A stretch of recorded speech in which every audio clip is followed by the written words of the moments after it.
I'm just going to move the bloody work tablet out. Hello. Hopefully you can all Hello. hear us. Hello. I've been messing about with audio, so hopefully this will come through. Welcome to Heavyweight Gaming. We are a channel that plays lots and lots of tabletop. And tonight we are playing Dungeons & Dragons 5th Ed, because personally I think it's the best one, but you know, there are others out there. And this is our Fables Among Titans campaign. We are on session 20. Oh yes. Closing It's in. gravy time. Dwarf Warriors here, thank you very much. Oh, subscriptions, Clockwork, Dwarf Warrior, thank you very much. Sawdust, thank you. Don't trust the Clockwork one. Don't ever trust the clockwork. Yeah. It says I owe them how much. DnD5e Ed, and it's our 20th session, closing in on the 6-month mark. I can't wait, it's going to be amazing. I'm loving it. So if you wish to follow us on social media, we're on Facebook, Twitter, Instagram. We've got a Discord, which I'm informed needs to be updated on certain social medias because it ain't working, but the one in the chat does work, I believe, so thank you very much for that, Goat. So you can follow us there. We've got a YouTube channel where you could go see the rest of our stuff that we've been doing, lots and lots of stories that we've created. We've got a Pathfinder campaign going, we've got a Carbon 2185 campaign going, which is Cyberpunk 5th edition, which is really cool, and we've got this one, which is amazing, and you should go watch all 19 sessions previous. You could also watch it on the Twitch VOD. It's easy. It's there for 60 days, and then it'll get binned off, but it should be on YouTube. So if you wish to follow and see where this lot have come from, then please do. It is amazing. They are great players and generated a beautiful story. And Leo's joined us and going to help further it. No pressure. So on to our sponsors. Ruffworx Creative. They are a very, very talented woodworker and leatherworker. If you go to Facebook and type in Ruffworx Creative with an X and not a K, you'll go to their Facebook page and just check out their photo album, and holy shit, they are incredibly talented, and made some more recently something really, really, really beautiful dice trays. One was Assassin's Creed Black Flag oriented, one was Gears of War. If any of you play Gears of War, it was a large cog. That was pretty cool. He's done some like cyberpunk grenades with LED lights under them and all sorts of really, really cool stuff. Thank you very much, Sawdust, for the link in the chat. Our other sponsor is Ashana, who is currently streaming right now. She is a glass crafter and incredible. There's lots and lots of glass figurines. There's not much more to say than that. Just go check her out. Literally, her Twitch channel is her name that you can see on the screen. Just go check her out. She's an amazing talent, and I can't wait to get lots and lots of little glass figurines sent over from the States once the plague goes away. So that's the sponsors. There we go. We have a Patreon page. Feel free to go to the Patreon page. Just a couple of dollars. Throw a few dollars in and we'll put it back into the channel. Jobs are good. And if you like 5e and you like the world we're playing in, there is a shed ton of lore that some of these have already partaken in and seen. And hopefully they can confirm there's a shed ton of lore. Feats, subclasses, etc. We're working on maps as well. So hopefully in a couple of years we will have made Colossus the world global. Faerun can get in bin. I quite like Faerun, so I'll take that back. So you can go there. Yeah, that's all the cool stuff. Our players, we have Sean playing Sapphire, the Tabaxi monk / barbarian. We have Luke playing Kesvion, playing the fighter / level 5. We have Mel playing Ari, the swashbuckler / bard. We have Leo playing Orion, the blood hunter / level 5. And we have Jade playing Xandria, the warlock / level 5. So yes. Background music. There we go. We use Syrinscape for all our ambient background music. You will also hear noise in the background. This is my lovely wife making me a cup of tea. So she's allowed what to. a good wife. She's allowed to make noise. That's the rules of the house. Right, good. So we use Syrinscape for all our background ambient music, battle, etc., etc. It's on the same mixer as the Zoom call. So chat, if you could let me know if you can't hear it or it's too loud, and I will try and adjust as I can. I just need to find my music for the lovely place where you are now, and then we'll do a little recap. Can't find it. I hate my life. There we go. Where have you gone? Was it this? I believe it's this, so yes. Hopefully you'll be able to hear this coming through. Please let me know. Where are we? So, let's have a recap. It is. Let me know if that's too loud, please, because it's just kicked in. Over the last couple of months, Ari, Kesfion and Xandria, with a couple of other party members that are no longer with them, made their way from thank you very much, I love you. Made their way from Ebbendorf across into the Copper Forest, into a town called Malran, back around the coast, and they're now back in the Copper Forest. So it's been a wonderful little trip. There is currently a situation in Ravenholm where the 6 houses that rule the nation have come to a split in a decision of whether or not to, by force, take what they deem the power of the Copper Forest and use it for their own devices. The northern houses have been a bit more aggressive, and essentially stated that they either do what the northern houses say or civil war will be rife throughout the nation. The southern houses, the House of the Forged and the Stewarding House of the Falcons, have recently come under some border skirmish attacks from those northern houses, and are currently back and forth. There has been no push into territories, they are merely fighting border skirmishes. The House of the Eagles, which is responsible for standing upon the Ivory Wall in the east of Ravenholm, they are remaining as exactly that, and do not wish to partake in such a civil war, as they believe it to be a very stupid task to undertake whilst they are trying to stop fiends entering the country and laying waste. Lord Romerick is an ally you have made, who has asked on multiple occasions and come back and forth with Xandria, Kess and the rest of the party of getting face to face with a true representative of the Copper Forest after the diplomatic meeting you had maybe a month ago.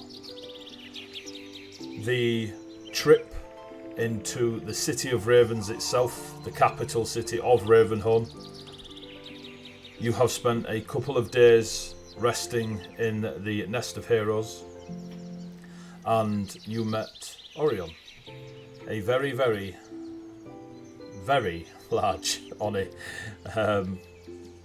Beautiful, stunning, charmed their way into the party, basically offered them drinks and they went, and away they went. I now have cookies, ladies and gentlemen. Oh, the hobnobs. They're homemade cookies by Becky. Oh, even better. Where's ours? Excuse me. I've got 7. I promise I will let you know how they taste. I am jealous. It matches my harp-like fair music. So, Sandra was quite quiet last session. We'll put it down to, not stabbing Orion. I was ill. Lord Romerick has turned up and asked and said they are ready to enter the forest. And at Kesfion's lead to the edge of the forest, you were met by Culane the Lance Lord, who brought you in, or back into the Copper Forest. Orion experienced the presence of such a fair lord, or archfair, depending on your terminology, and passed out. Sapphire nearly passed out, but just yawned quite lovely. You went to a log cabin. Within the log cabin, you got to see Jezerit in a grandmother-like form, knitting a scarf of oranges and reds and browns with a very shiny copper thread throughout it. You have Toodles with you, the very large bardic satyr that met you at the Can You See Me tavern and introduced you to Old Oak many moons ago. And Culane is in there with you also. Lord Romerick is experiencing a emotional overwhelming to be in the presence of the Jezerit.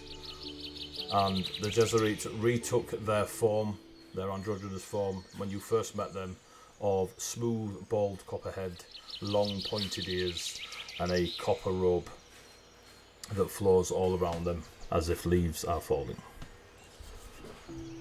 The serenity and tranquility of the cabin is very different to when you were last in the forest, and feels apart from it somehow. We left it with Lord Romerick upon his knees saying sorry to the Jesuit, and the Jesuit standing to address you all. So we will pick it up there. Excuse me. Birds are a little loud. I can't turn the birds down, it's all on one track. Honestly thought they were outside my window. They might be. That's how immersive we are. That's a level of skill, that. Jeez. Reroll. Thank you, Dwarf Warrior. Dwarf Warrior, thank you for the reminder. If you donate 200 bits to the session, the party will get a reroll. They are allowed to use it on any of their rolls. They can only hold 5 at one time. They can't use it on the DM's rolls, and they must use it this session. Thank you very much, Dwarf Warrior. So yes, the Jesuit stands before you in their coppery baldness. I've realised a lot of my NPCs turn out bald, I can't think why.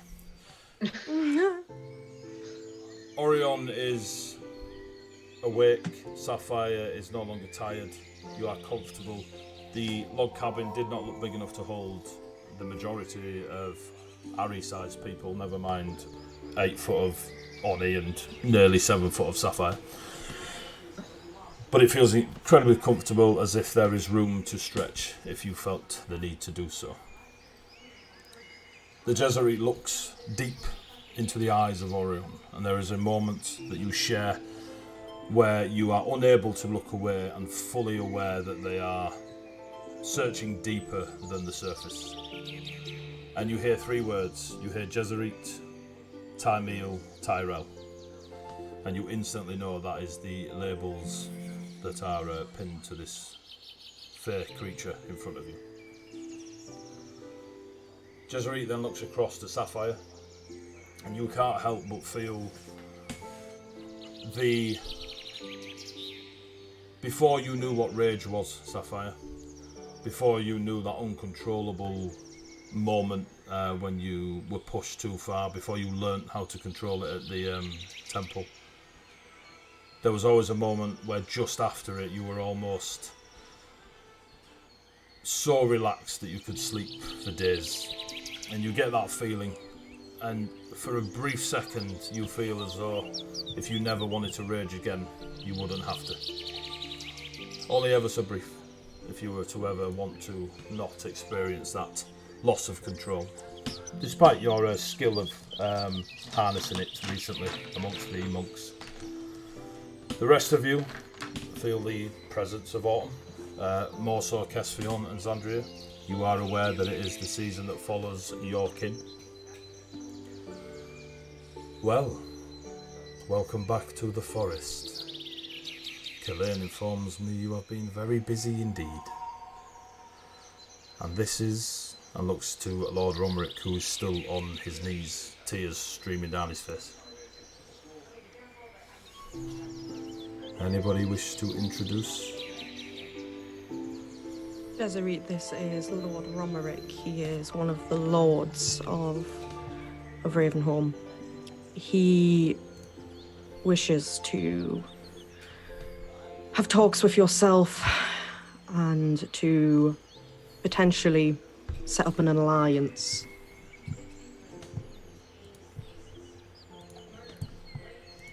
And what say you of such an alliance, Child of Summer? They are completely ignoring Romerick. I believe, as it currently stands with the situation at hand, that the 3 houses that have joined together,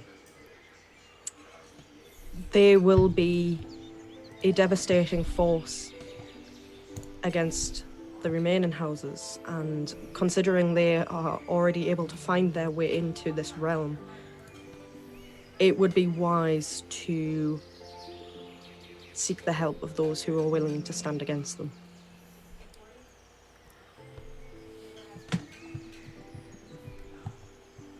And what say you, young eagle?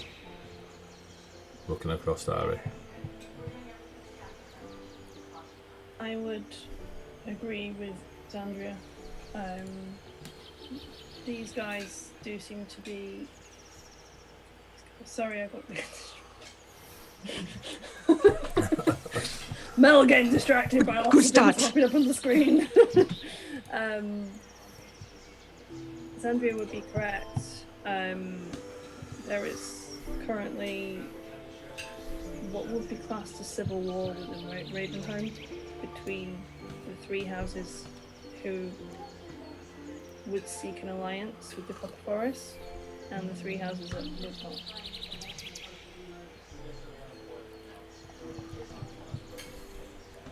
And who might you be? And looks across to Orion.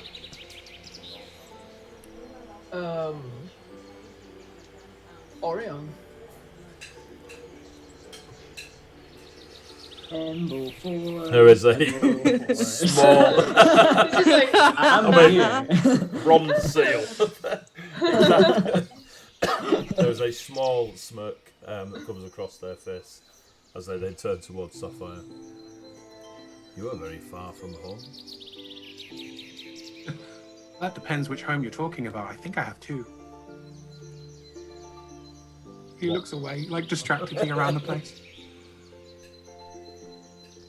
I have no idea what's going on here, but this place is very beautiful.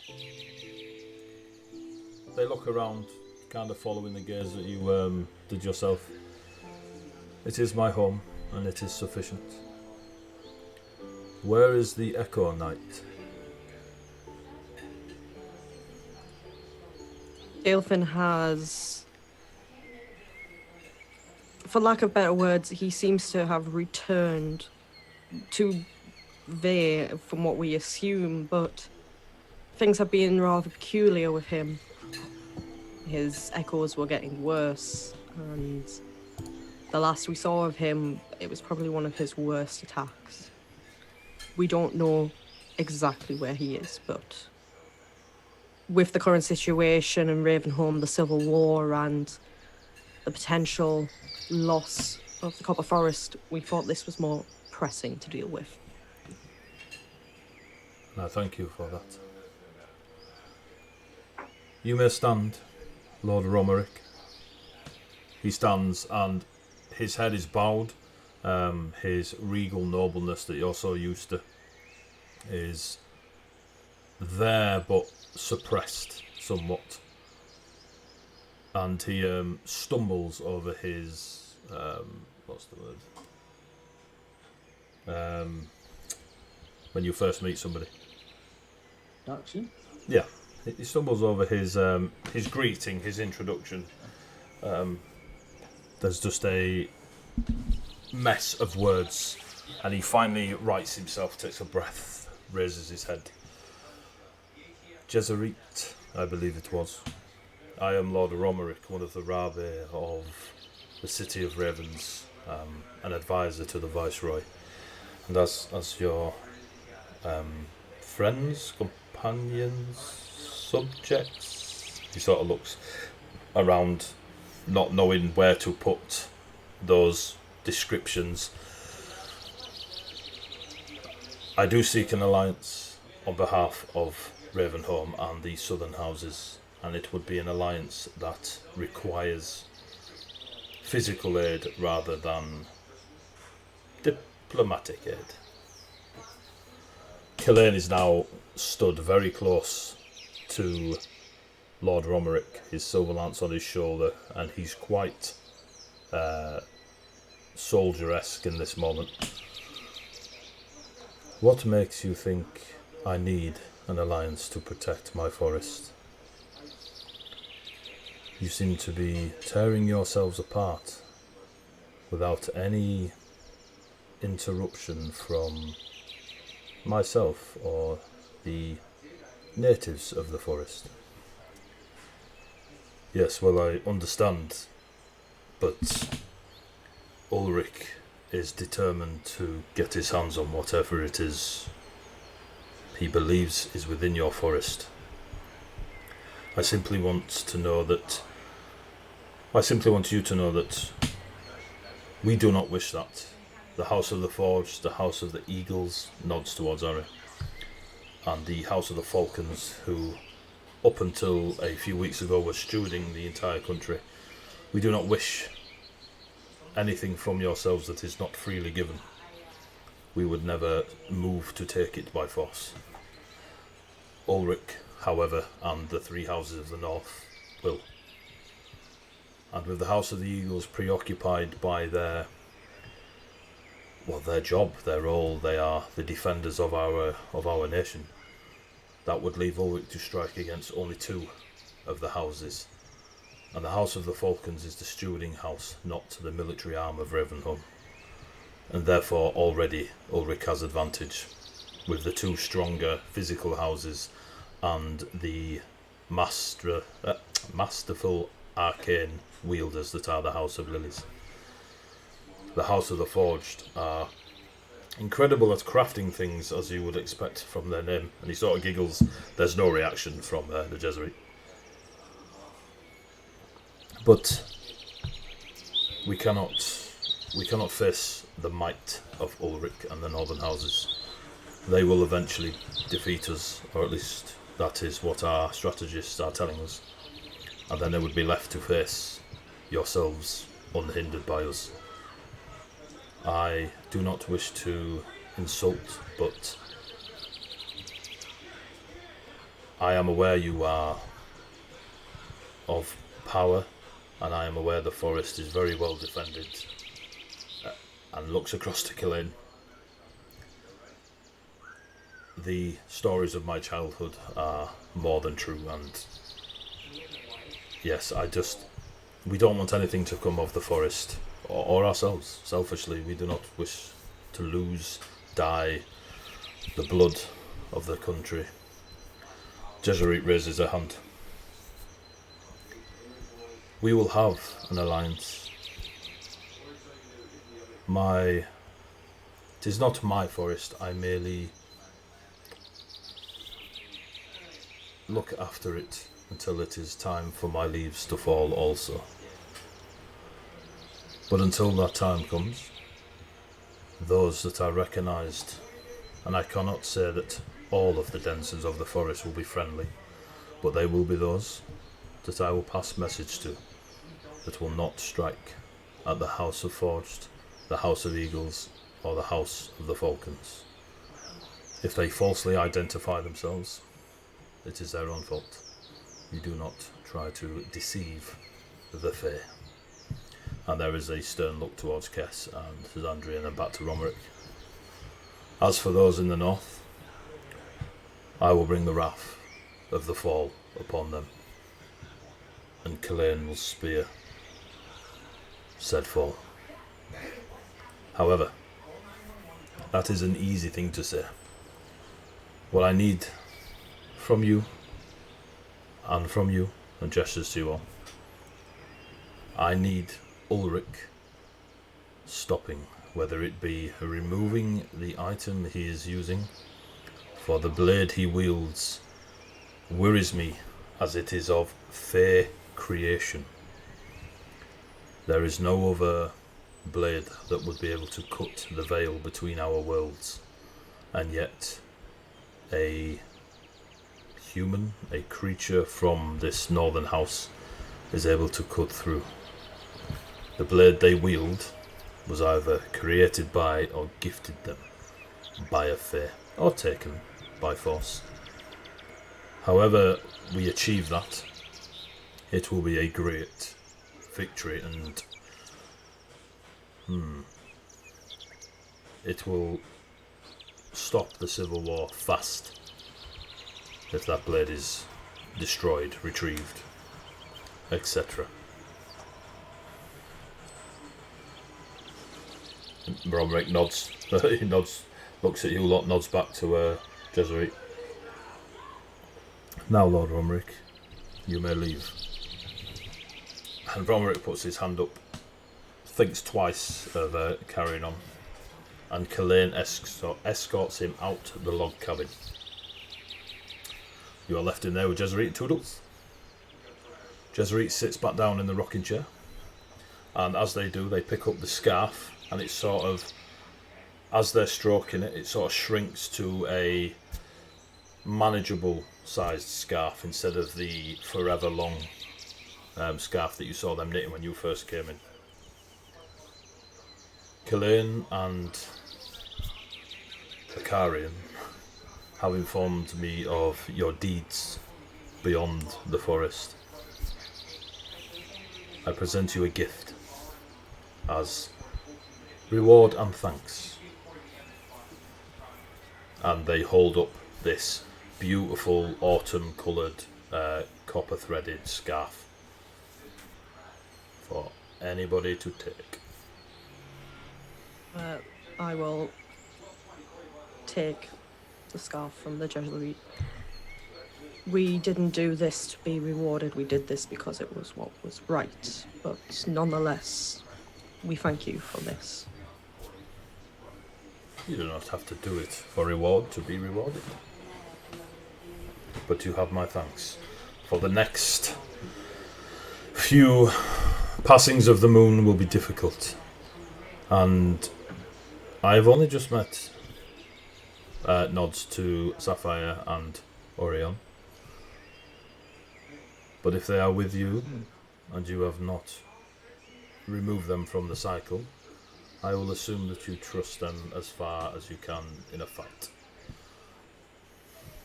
Sapphire side-eyes Andrew. I side-eye them both, just... Orion's just like, yes, I am very trustworthy, definitely. Yeah. Very, very, very honestly, I will say to the Jesuit, I'm still determining their worth, but so far, at least the cat seems to be useful. All of his fur kind of stands up a little bit as he gets a bit ruffled by being called a cat. Our tall friend here, I have not yet had the privilege of seeing them fight, but I'm sure it will be most interesting. Not quite a tiefling. Just off. I don't believe I've ever had the honour to host one such as yourself, Orion. Yeah, there's not much of us around anymore. Fair. Do you wish drink? Asks you on. And Toodles is up straight away and just starts making, gets brew on. Thank you for the offer, but I will not be requiring a drink, but thank you. Suit yourself. As the brew is being made, you don't see them when you first walked in, but as you just sort of step or shuffle, you bang into furniture and realise that there are chairs behind you to sit in a horseshoe shape around the Jesuit. You can sit or stand, it's entirely up to yourselves. I have a task for you almost immediately. There is a fountain, well, there are many fountains, but this particular fountain is home to one of the anchors within the forest that holds it beyond the veil of the material realm, but close enough that the forest does not simply become part of nothingness. The three anchors around the fountain require peace, serenity, calm, tranquility, no interference. None of the creatures of the forest go near them. None of the visitors, protectors, myself. They are safer being self-sufficient. However, now Lord Romerick is no longer within earshot. Looks across to Ari, has a bit of a moment. Those of the north have already infiltrated the forest. I am here in hiding. I only ever come here when my life is in danger.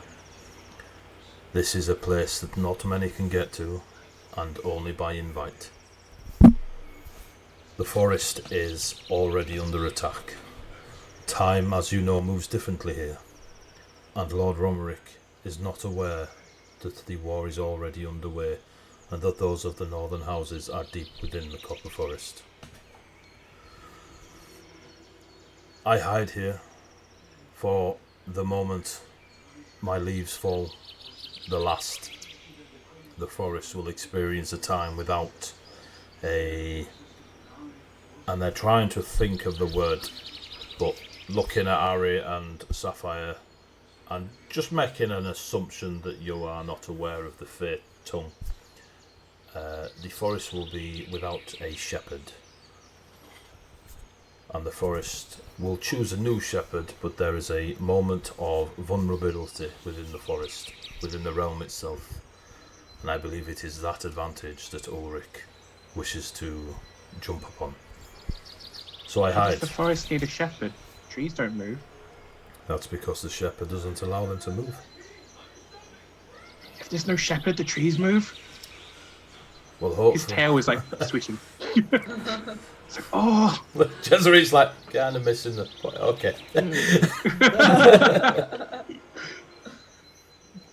Shepherd is the closest word I could think of for the common tongue.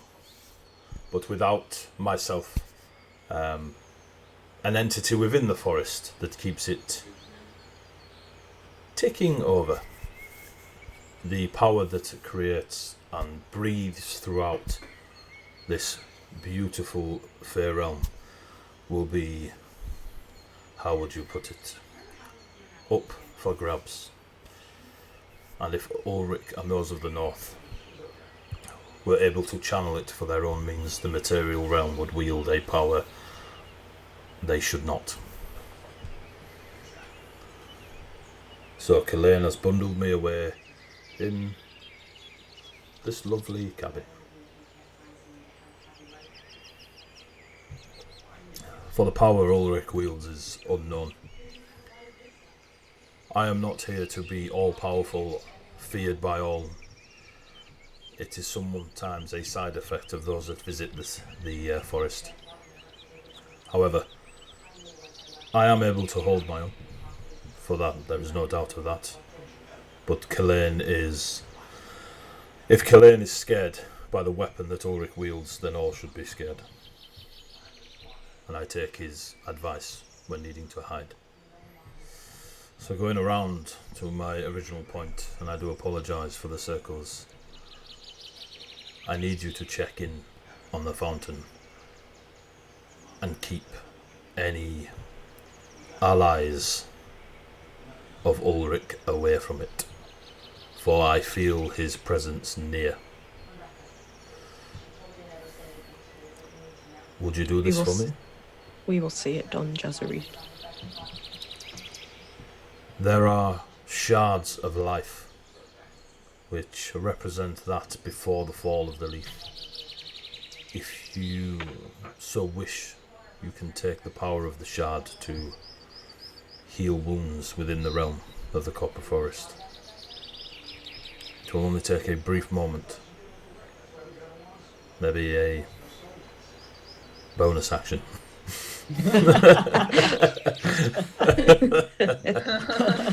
Cheeky bonus action healing. Bonus action healing, really? Okay. But Cheeky bonus action healing.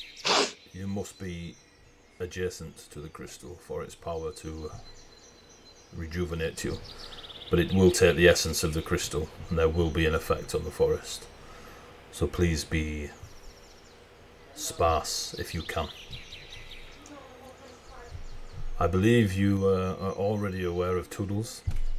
And Toodles stands next to Orion, and you see the 7-foot height of Toodles, still 7 inches of Orion plus horns. It's the first time you see Toodles short.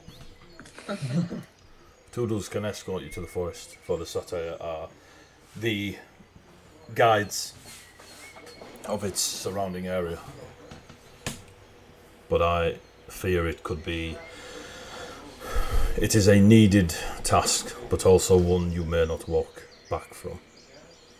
But even if you are able to weaken them, to allow Kulain to aid,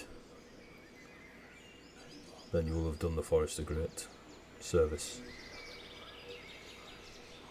And I know you do not do it for rewards, Andrea, but I will keep hold of that sentence for a while.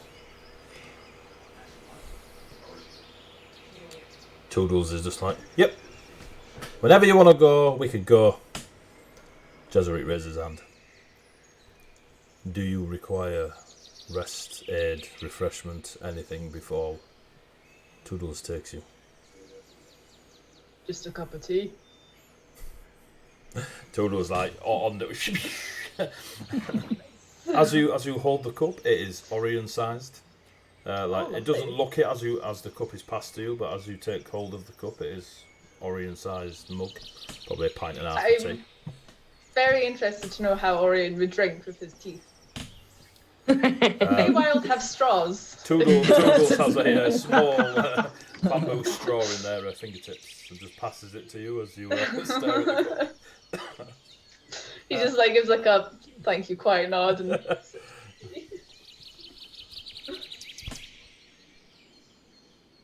you drink your tea. Unless any of you have anything else you wish to ask of the Jesuit or Prod, etc., Toodles will begin escorting you.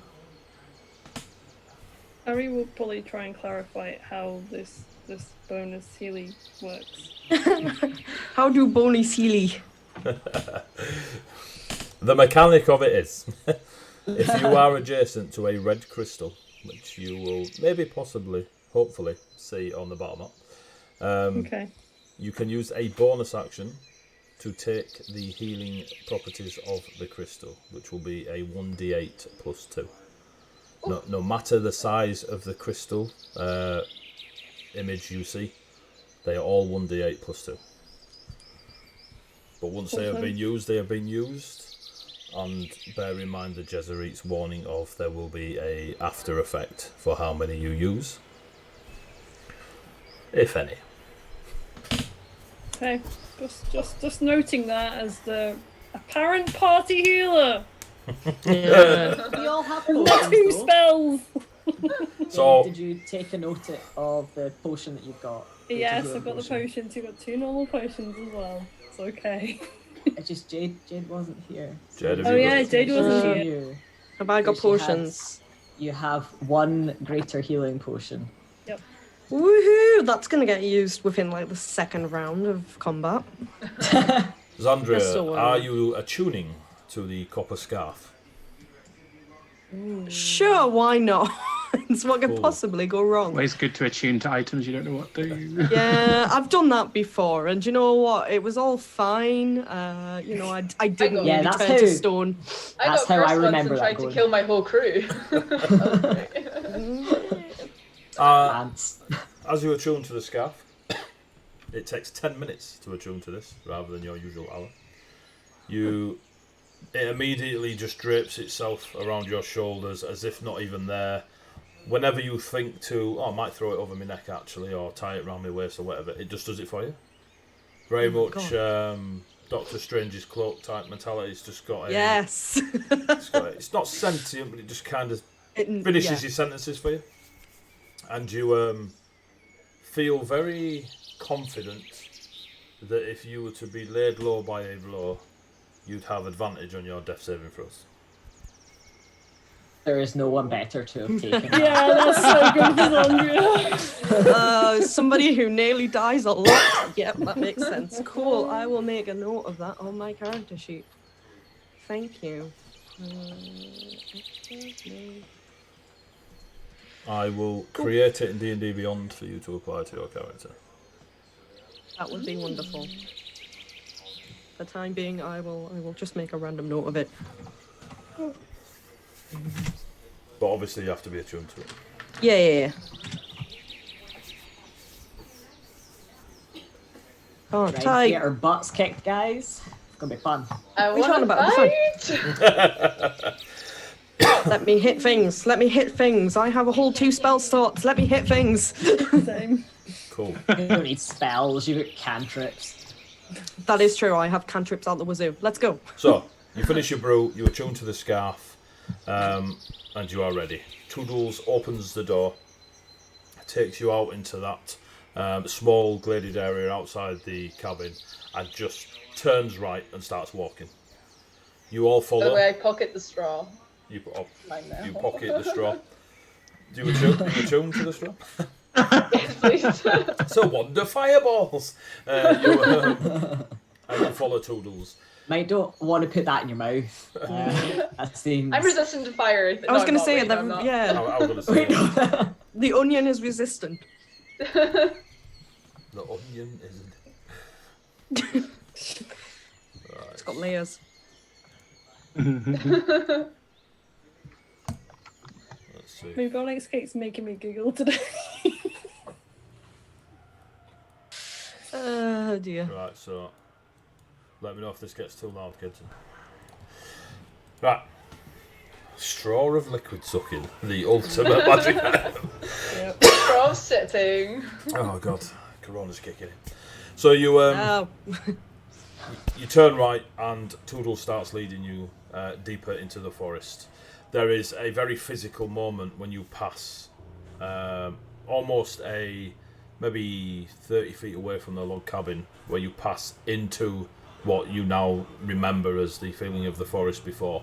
For Orion and Sapphire, the feeling of serenity and tranquility has gone. There is definitely a feeling of eyes upon you all the time. Some of it, you'll turn one way and the hair on the back of your neck stands on end, where you're a little bit creeped out by the eyes on. There's other eyes that you just feel a softer presence when you turn this way and that. Toodles is weaving in and out. Sometimes you swear she's come back on herself and then gone forwards again.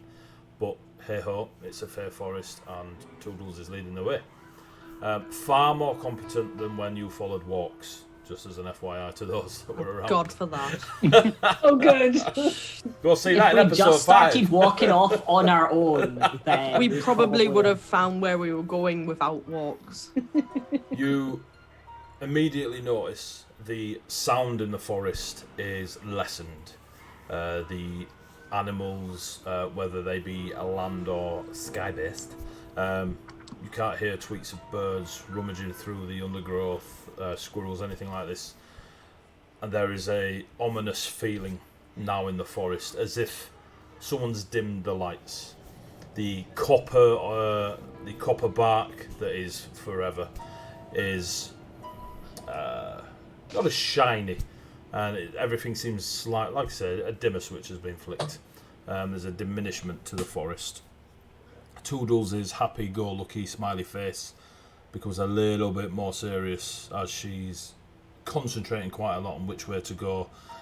She gets to a couple of trees and is back and forth about which tree to walk past, even though they're like 5-6 feet apart. She finally decides the left-hand side and she carries on. You travel what you'll feel like is a good half the morning. It is strange to not feel the passing, not see the passing of time with light, the sun or anything in the sky, but feel that natural drain on your body that you've been walking for a while. Toodles is very, very quiet throughout this. Again, just constantly, like she's trying to remember a very specific follow the breadcrumbs sort of trail. She gets to quite a large tree that is definitely wide enough for Orion. If Orion was to stand in front of it, it's got the width of Orion's shoulders. So it's a big tree. She's well happy to see this tree. And she puts a hairy hand on it and just scores down the bark of the tree. And there is as her nails come down the copper, beneath the copper, it's like someone's backlit the copper, and the veins just glow bright, brassy coloured through the copper, and it just opens up, and there is a brass stroke copper light of doorway in this tree. Just through here, and we'll be at the fountain. But just be aware, we don't know if Ulrich's got people there already or if he's going to be there. But this will take you to the fountain. I'll be coming with you because I can help you get back. Don't let me die, please. If you need to leg it, and with that, Kesvin will draw his scimitars and let's start on forward. If you need to leg it. You see Toodles pull her bow, her short bow, and you didn't see the quiver before, but as you sort of double take when she pulls the bow, there is a double quiver on her back. Okay, ready when you are. Before we go in, I will put my hand out in front of me and summon my Staff of Summer in all of its blazing glory. Just. So if Sapphire and Orion haven't seen this before, you get a 7-foot glaive. So it's got a thicker blade than the Naginata that Sapphire's wielding, but a similar style of weapon, where it's a long spear, but the head of it is a wider blade. And there is a very obvious engraved glyphs and symbology of summer, fire, that sort of bright flame all around the spear and the glaive. It is a very ornate piece. Much fire. Much Very fire, burny. all the fire. Ooh. Much fire, very burny. Like there are literally flames flickering off this thing. Orion Well- summons an arm.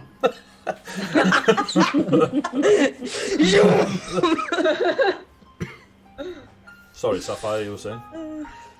He's just walk up beside her and go, well, it's not quite as showy, but pull out his Naginata, and when he stamps it on the ground, it starts glowing a faint purple around the blade. Harry's just like, pull my rapier and my dagger. Still haven't checked out. 20 sessions in, Mel. 20 sessions in. We haven't had the time, man. It's Dale- okay, Dale she's for only the detecting second it twice. smartest person in the party. Don't worry about Oh. brains a bloomin' raven from that. Anyone else wish Listen, to he's do, pretty, he's not clever, okay? anyone wish to do a thematic prep before you go through the doorway? Orion's just like, let's go. His arms on the tip, his arms on the tip. He's like, yeah, let's go. Hyped to Flexes. fight, dude. Flex. Oh yeah. His muscles just go boom. Like a Dragon Ball Z character where just he's getting more distracted. pumped. Just That's why Harry's distracted. Muscles on muscles on muscles. Oh, yeah. hello. Pecs dance and all. Oh yeah. Kess They is just through the naturally door. do that. It's wild. Yeah. Zandria has gone. Zandria has followed. Oh my god, it's a demonic Terry Crews. I love it. Oh my god. I can do the Yes. chest dance, just so you know. By the way. So, Oh my god. Ooh. just not as oiled as Terry Crews. Somebody draw that. Somebody draw that. So you all pop through the copper doorway. Yup. You feel a rush of opening a balcony door stood on it, and a strong wind in the middle of autumn rushing towards yourselves. You get that small whipping of leaves around you. It's just sounds and smells rather than sights. The bright copper light kind of blinding you from what you could see. But if you were to ask to describe the feeling, you would say, oh, there were leaves whipping about, there's wind in my face. It lasts about 6 seconds. And you all appear. If you go to roll 20 now, please, and I will hopefully, viewers, you'll be able Wait, to question say. in this campaign. Is getting your weapons out, is that a bonus? Is that just a free weapon? Is that a free action? Or is that... It's a free action. Yeah. Okay, cool. Because I was like, is everyone taking their stuff out? And I'm just going to be in a fight just like, do. Crying is also a First free action. turn of Orion, I get me sword out. So just that's actually quite a good one. So a couple of homebrew rules since we're going into thingy. Using a healing potion is a bonus action, not an action. Using other potions is a normal action, but a healing potion you can use for a bonus action. If you are readying your weapons, I'll go with free action. If it's a dagger you've got in your backpack at the bottom, it might take you an action to get it out. Who the hell's carrying a dagger in their bottom of their backpack? Some Just- people like to hoard magic items, I'm just saying. that's a good but point, I guess. generally, you guys have always got your stuff at ready to go. So, but yeah. That should be about it, really. Your crits are double the dice rolled. plus a modifier. Roll your actual dice, basically. Yeah. Yeah. Only because I like rolling lots of dice. So. So you all appear around this fountain that is not very tall, especially next to Sapphire, Orion, and Toodles. It's quite wide. It's, as you can see on the screen, it has several mushrooms around it, and is a cool. You can see that the water looks, you know, like when you take it out of the freezer, but it's not frozen, but it's got like a glistening. It looks thicker than it actually is. It's got a bit of a slushy consistency. Yeah, without the lumpy bits. If you were to freeze or attempt to freeze vodka, if you've ever tried that. And you look in the fountain, and the area around here does not carry the bright copper sheen that it did. You see immediately, right, guys, I'm just using. There we go. Can you see these bits down here? Yes. They're popping up. Yes. These red crystals here Oh, yeah. are what the Jesuit was talking about. Okay. Okay. Yep. So if you see I those, thought Keep they an were eye on mushrooms. those. I'm glad you've pointed them. if you stand next to them, so you must be in the square adjacent, you may use a Yeah. bonus action to Not die. take advantage of its healing properties. Yeah. Yep.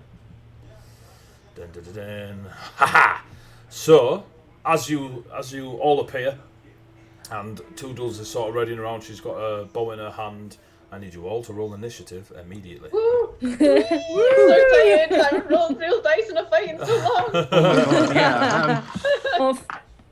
So, I know some of you are, well, I'm assuming all of you are rolling real dice, to be fair. Yes. Cool. Because Wish I wasn't random right number now, generators. but yes. You're That's the awesome. rogue. Don't you have like a plus 60 or something to your initiative? I'm plus Jeez. So, 7. I got a 9. Ari, can you give me your, 9. wow. Is that with your With plus your 7? plus 7. That's with my plus 7. I rolled my a God. two. God. Jeez. Kess, can you What give me your kind of- initiative, please? Rogue are you? I got a 22. There we Jesus. go. Zandria. 18. Sapphire. 20. Up here and ready to stab. Mm-hmm. So glad the rogue's here. Orion. 11. Welcome to the Coming in game, hot. Leo. Descending. Do Oni horns 11. There we go. Let me just sort Leo's camera out. So there we go. I've made you really big, so I've only got. 9. Yeah, indeed. There we go. So, Casfield, Yup. you What do my not elf I see? give me a perception check. I don't know what. I hate fog of war. Yes, sir. No one likes fog of war. It's only good in caves. There we go. Yeah. There we go. If you're dungeon crawling, it's good. Yeah. If it's just one big Oh, fight, nice. it's. So, Cass, Okay. give me a perception check. So with my perception check, that was a plus 3, so that is a 16. 16. So immediately to the northeast, you see a very large wolf-like creature. Yes, I do love chibis, chat. A very large medicine, not chibi-like wolf creature with 2 heads. Behind it, you see this? There is a The very things that are supposed to be kept calm. exactly Yeah. that, and it is supposed to have a yellow glow about it, but as you can see, there is not a very bright yellow glow about it. Right. There is a dim yellow around this totem-esque thing here, and you can see more of these crystals. Yeah. As an FYI to you lot, the map is pre-made, so it won't snap to the squares, so you'll have to move them along. The map was made by myself in Incarnate, so Oh, wow. Oh, nice. yeah, so I was giving it a go, and this is what we got. So yeah, so do your best, but essentially you'll move across the squares freeform, if you know what I mean. Yeah. That's It's okay. cool. If I'm you just using the snappy ruler. That's cool. if you hold alt, if you hold alt, it doesn't you don't have to. You can move it where you want to, rather than by squares. So- Um, I will allow that perception as a free action. I'm a go hit it. I'm just gonna like sprint off in this direction. Literally Because I have my mobile. Yeah, well, I've got 40 movement speed, and this is like 38 and 0.7 or whatever away. So I'm gonna Cool. Can you give leg me, it over here. Can you give me a wisdom save I can try when you get to here? when I get to there. Okay. That is a 16. Cool. You just push through the supernatural fear that is radiating from this creature, Oh, good. and you may carry on. I'm going to keep And legging you it. can no longer. Oh, and I'm going to be scared. under its butt. We don't want to be under its butt. Let's go. Super don't want to be under its butt. Tiny little butthole. There you I'll move just for, you know. There we go. Brilliant. So you go rushing in. I'm going to try and get And some. And then I hit it. Go do smack. That might have got loud chat, by the way. So. That is. It's been a while since we've hit stuff. has. That is a 21 to hit. God damn, that hits. So that is.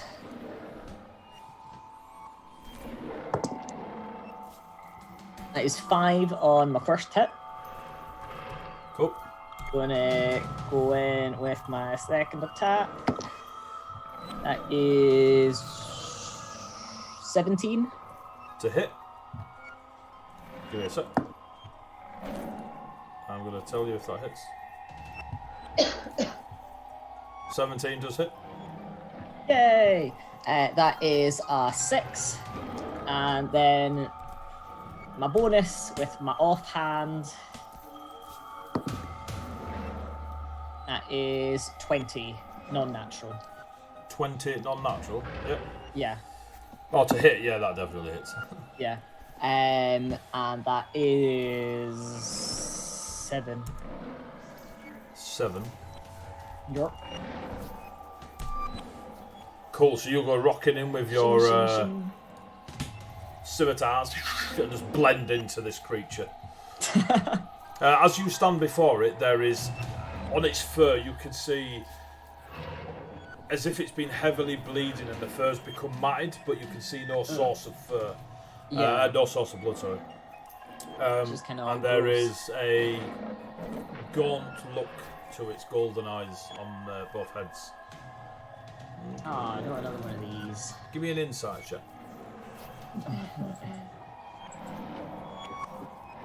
Oh no, that's intelligence. No, is it? No, it's not. That's okay. No, it's wisdom. That's fine. Mr. Mark the Wizard. I've not got a negative to it, so that's something. That is 18. 18. A quick scan over it, and just as you're fighting it, and the way the flesh reacts when you slash into it, you get a. It's got a undead. Yes, yes. It A does smattering, something. smattering of undead about it. Right, that's Kes Fionn. Unless you got anything else, Kes?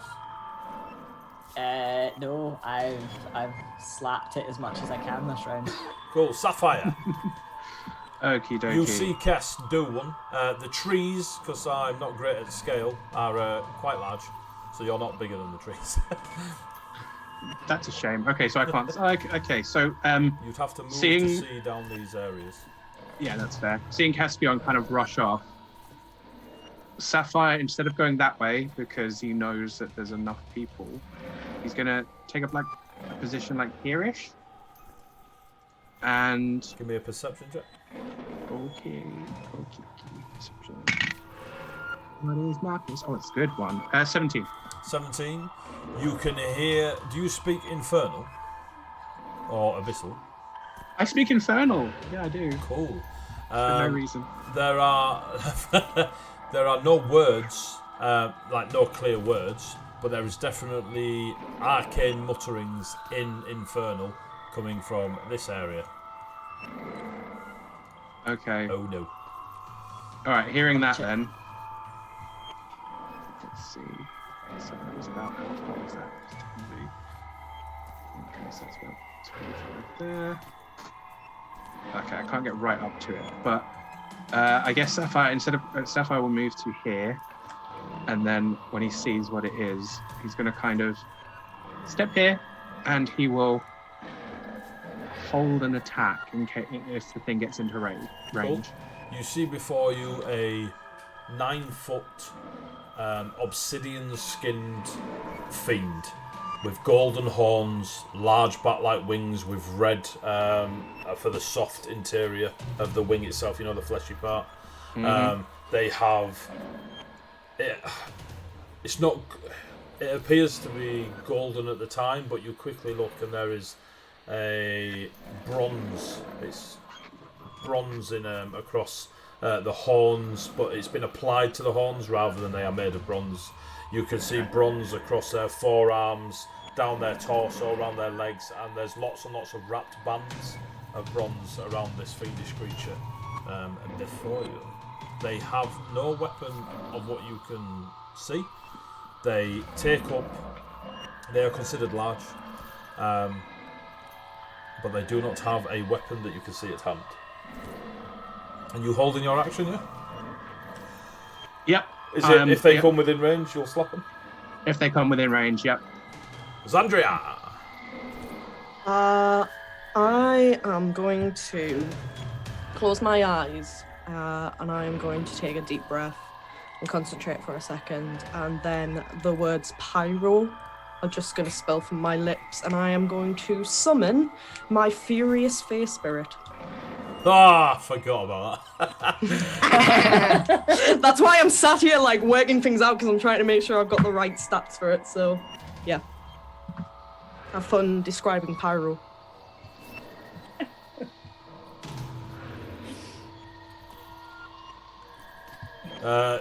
You're summoning your fury spirit, yeah? Yes. Do you do it at range? And what's that? Does not say. Right, so It just says I call forth a spirit from the Feywild. have you got the stats for the fair? Yeah, I've got the stats. Cool. Are they a medium size, big size, etc.? They are a small fey. Small, fair. Yeah.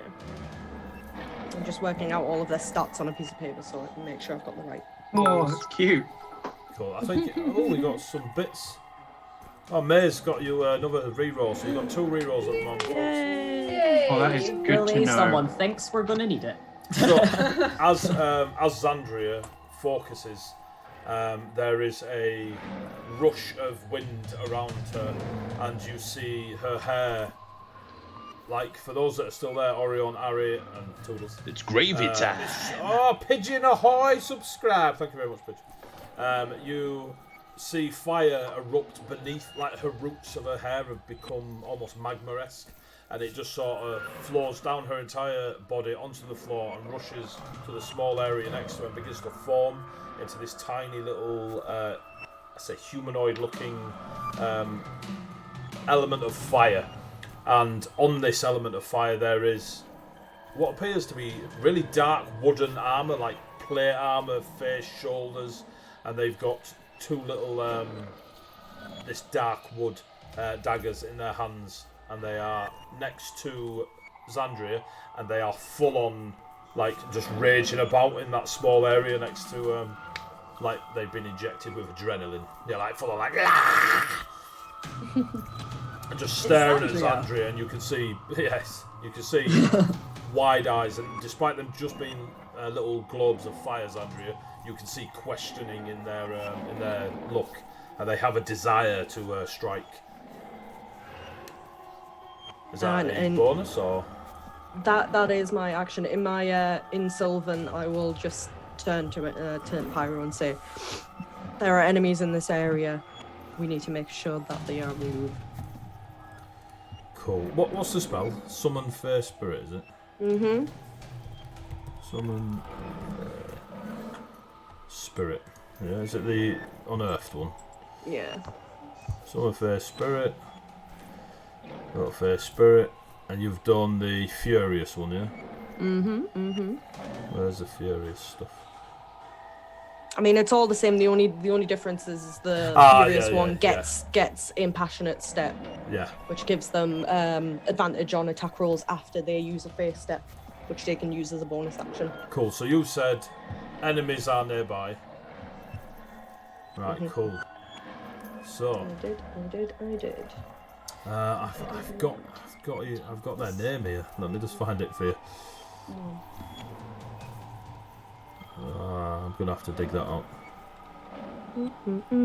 I'll dig it out, but I've got the names and stuff for you. Anyway, so you summon your little face spirit. You give them the nod, and do they go on your turn? They are from now on, so it can take its turn. Yeah, it shares my initiative count. He currently has 46 HP. That awkward moment when your Fae has more HP than you. Yeah, because it's their Constitution modifier plus my spell casting ability modifier plus 10 times the spell level, and the spell level is always level 3. Cool. So 40 foot of movement first for. Oh, boom. I was going to say he's probably just going to face step just so he can have his face step and then move and then do an attack. For that he gets advantage. Sadly, he does only get one attack because multi-attacks are the level of the spell in half, rounded down. So 3 halved, 1. So the little bugger only hits once. So you notice that in a little flame, Furious, as we'll call them for now, disappears, reappears 30 foot in front, and then just almost like glides, scorching the forest beneath, the dry leaves beneath it, but doing no real, bushfire damage, into this creature. Kesvion, you see a very small, dark wood plate armoured fire elemental, basically, with a couple of short wooden swords, and just lay into the wolf creature. Do you want to do the attacks? It's not laying into me. I'm gonna. So, plus 3. Plus the spell's level to hit, so it's plus 6.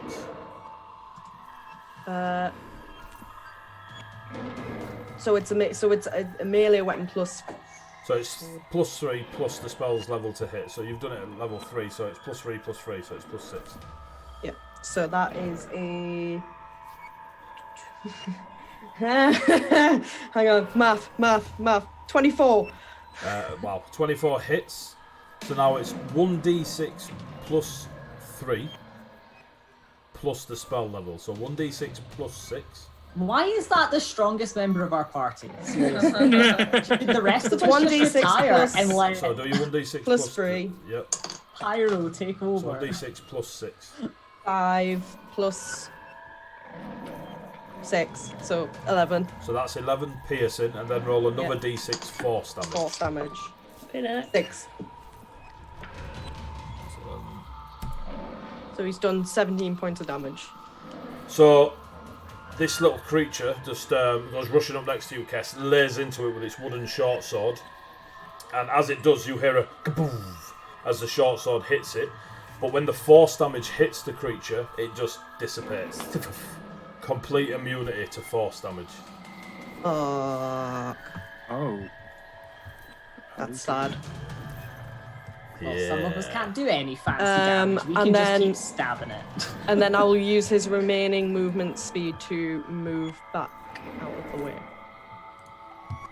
Cool. 30.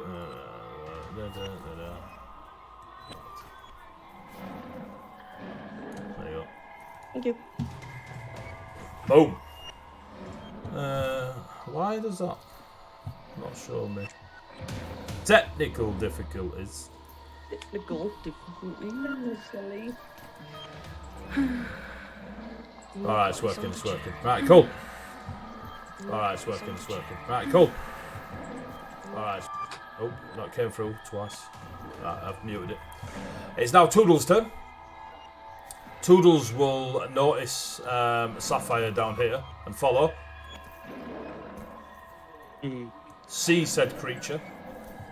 Sapphire, you see Toodles' eyes go a green colour.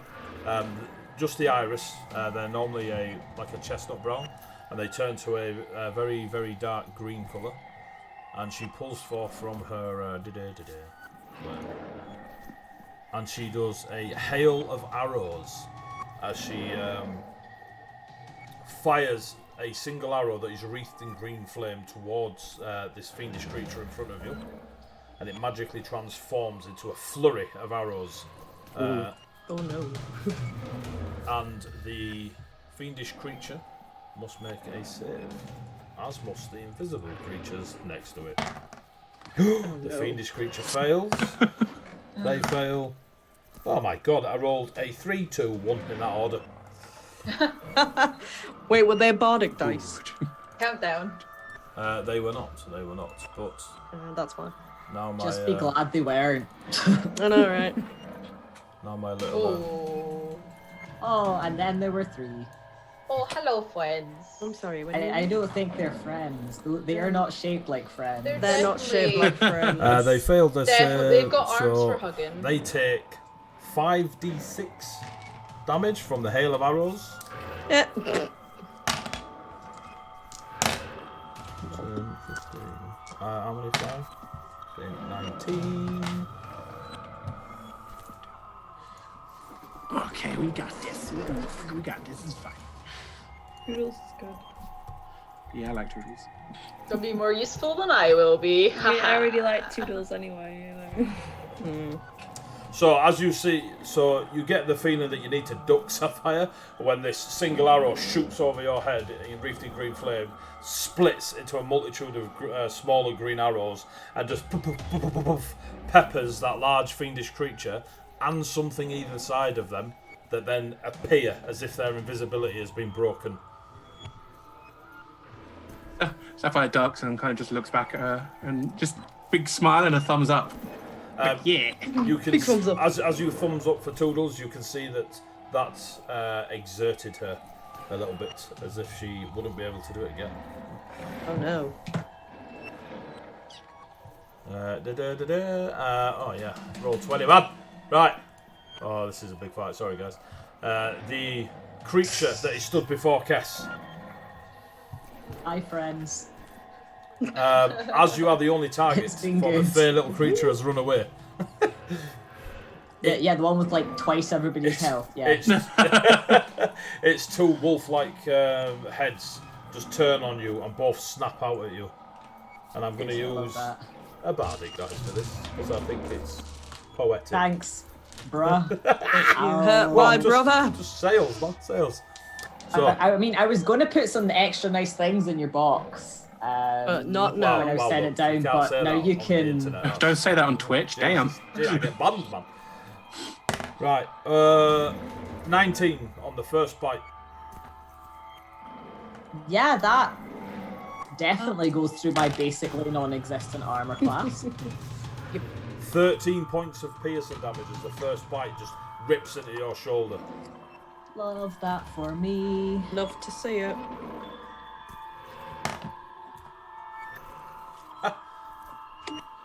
Second one's a How much 24.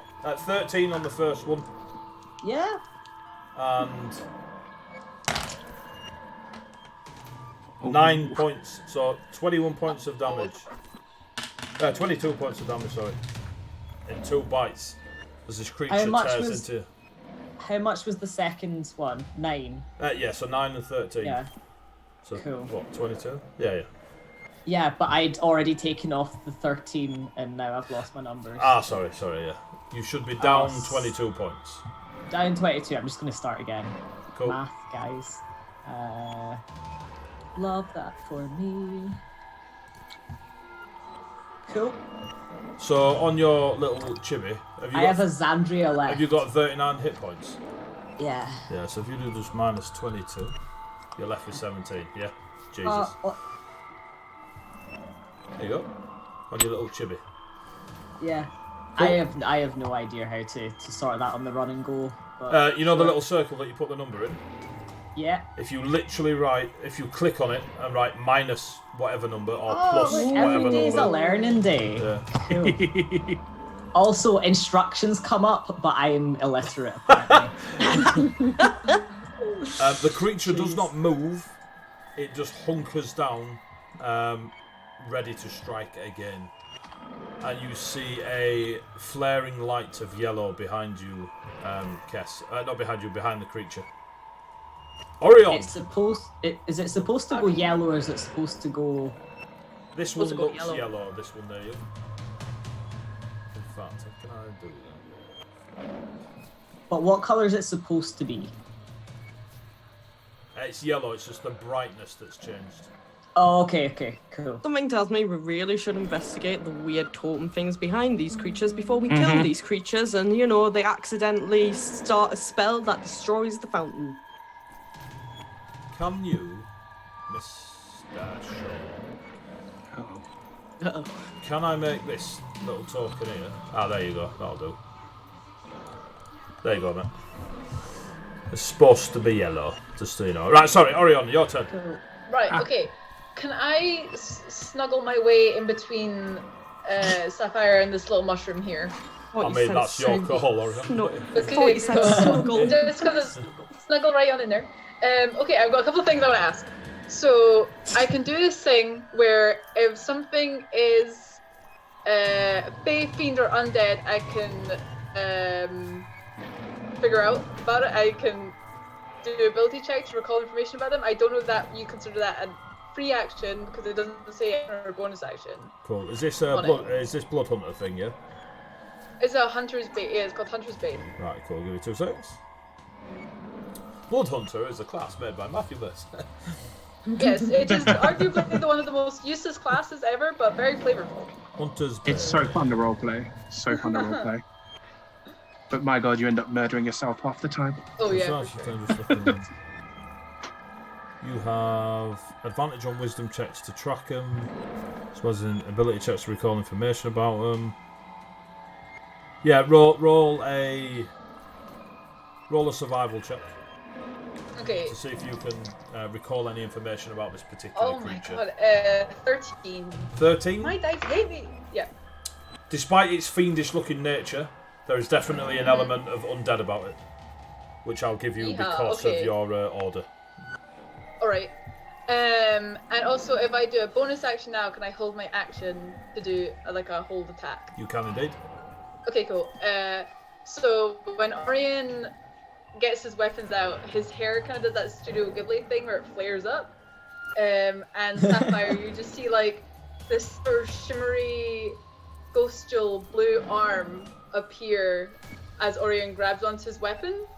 So he kind of grabs them, cross grabs them there, and as he pulls his weapons out, he'll slice his arm. So he does 4 damage to himself. And then his sword glows with a bright, radiant light.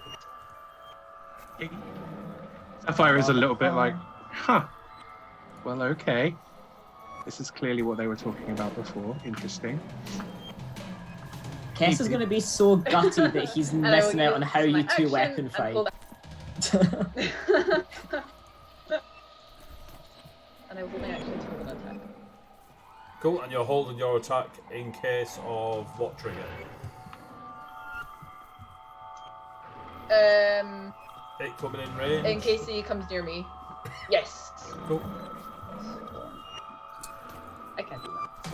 It's now its turn, and the 2 little creatures. Is your action triggered by the big one, or just any of them? Anything coming in range, yeah. Sapphire, I'll say yours is the big one because you couldn't see the little ones to start with. Yeah, I didn't know the little ones existed, so that's legit. This first little one will come flying in, swing at it. Okay, to get both my attacks? You're ready. Holding an action only allows you to do 1 attack. So you don't get your you don't get your full turn of attacks, I don't believe. Okay, so this okay. So oh my god. That was a 11 to hit. 11. You hit the little creature. Oh my god, I didn't see that coming. Okay. That does.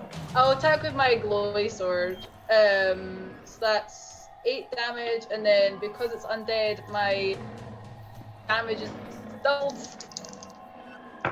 So, ooh, a 6 and 5. So, 15.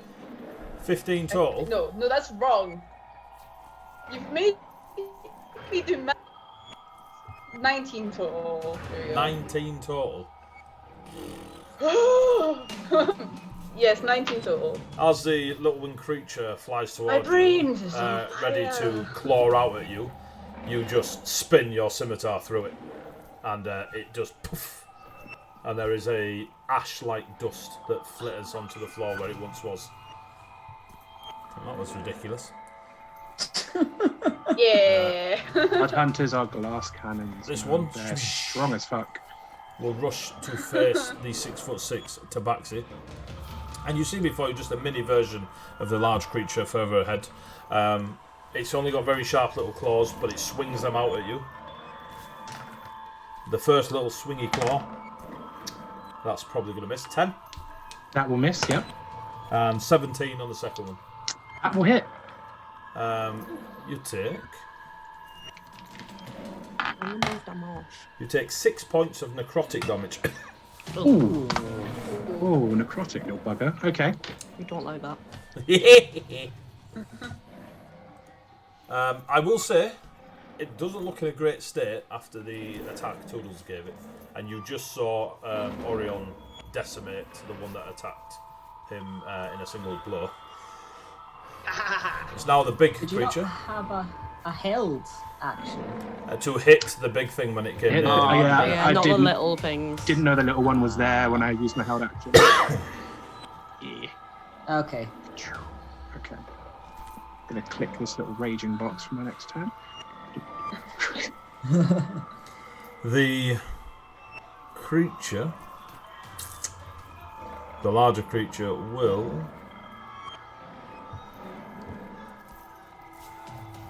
come to here, and you get your attack.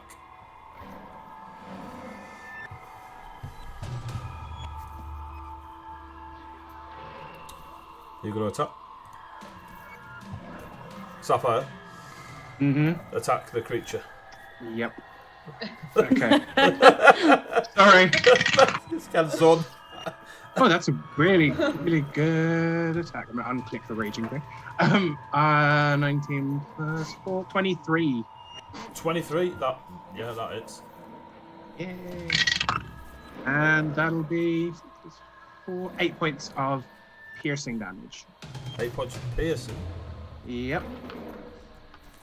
Oh no, sorry, it's because it's a spear on my thing. It's slashing damage with the Naginata. Slashing.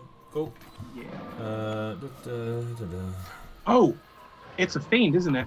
It is. That's another 3 points of damage. Of Force damage, that one. I don't know if that affects this one. force. Yeah, this one's alright with force. Another 3 points, yeah? Yep.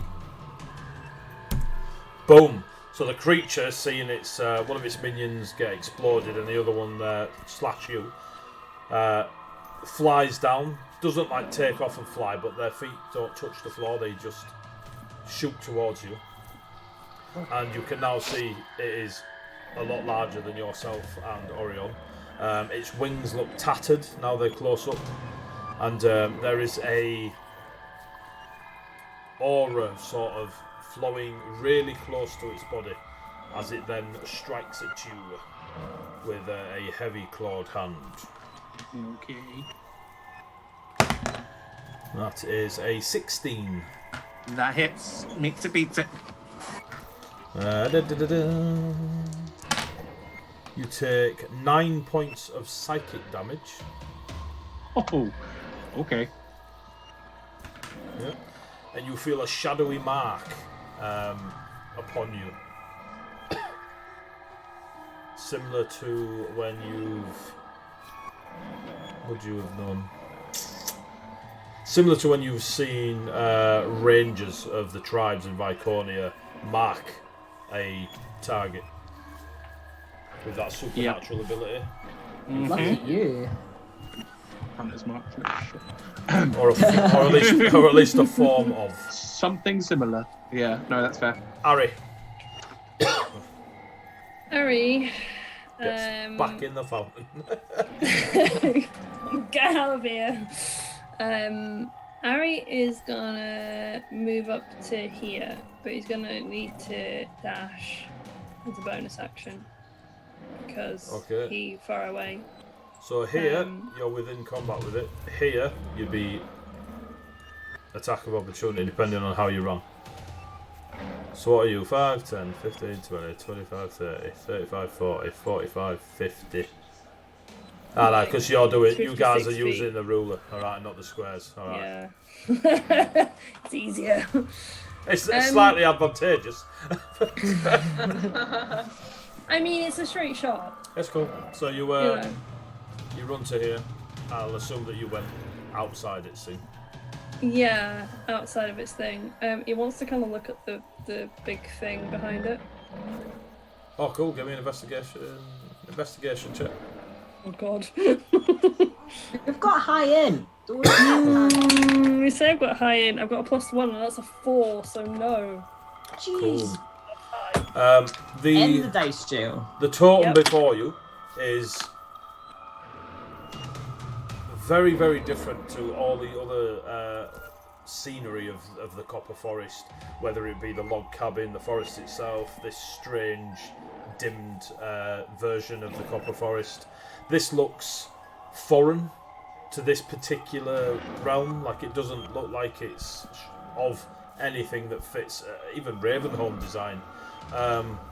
It does, however, remind you of Griff and the way Griff adorned himself with his clothing and such. It has a very totem shaman-esque feel about it.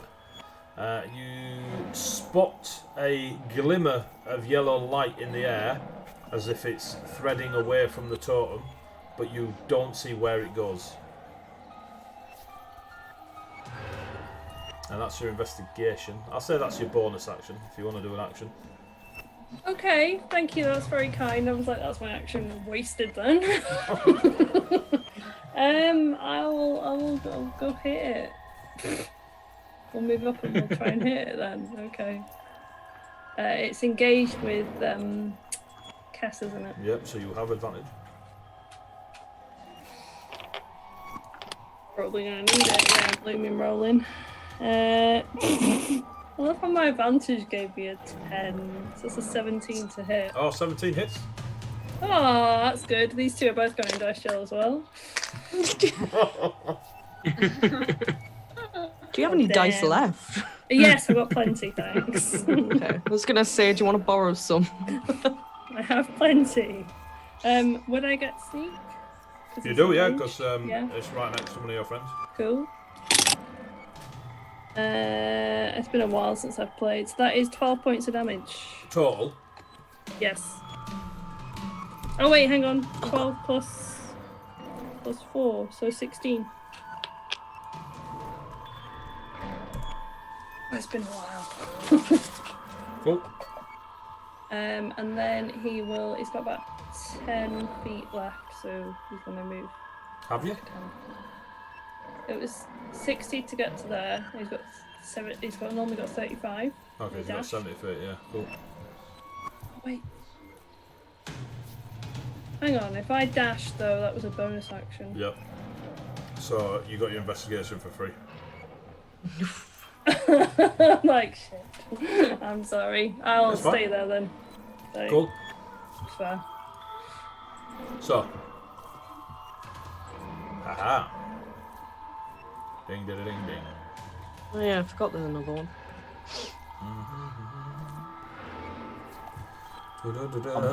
You hear as if the approaching of a storm, like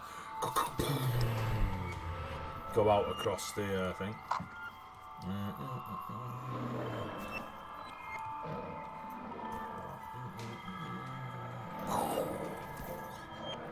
That's the end of round 1.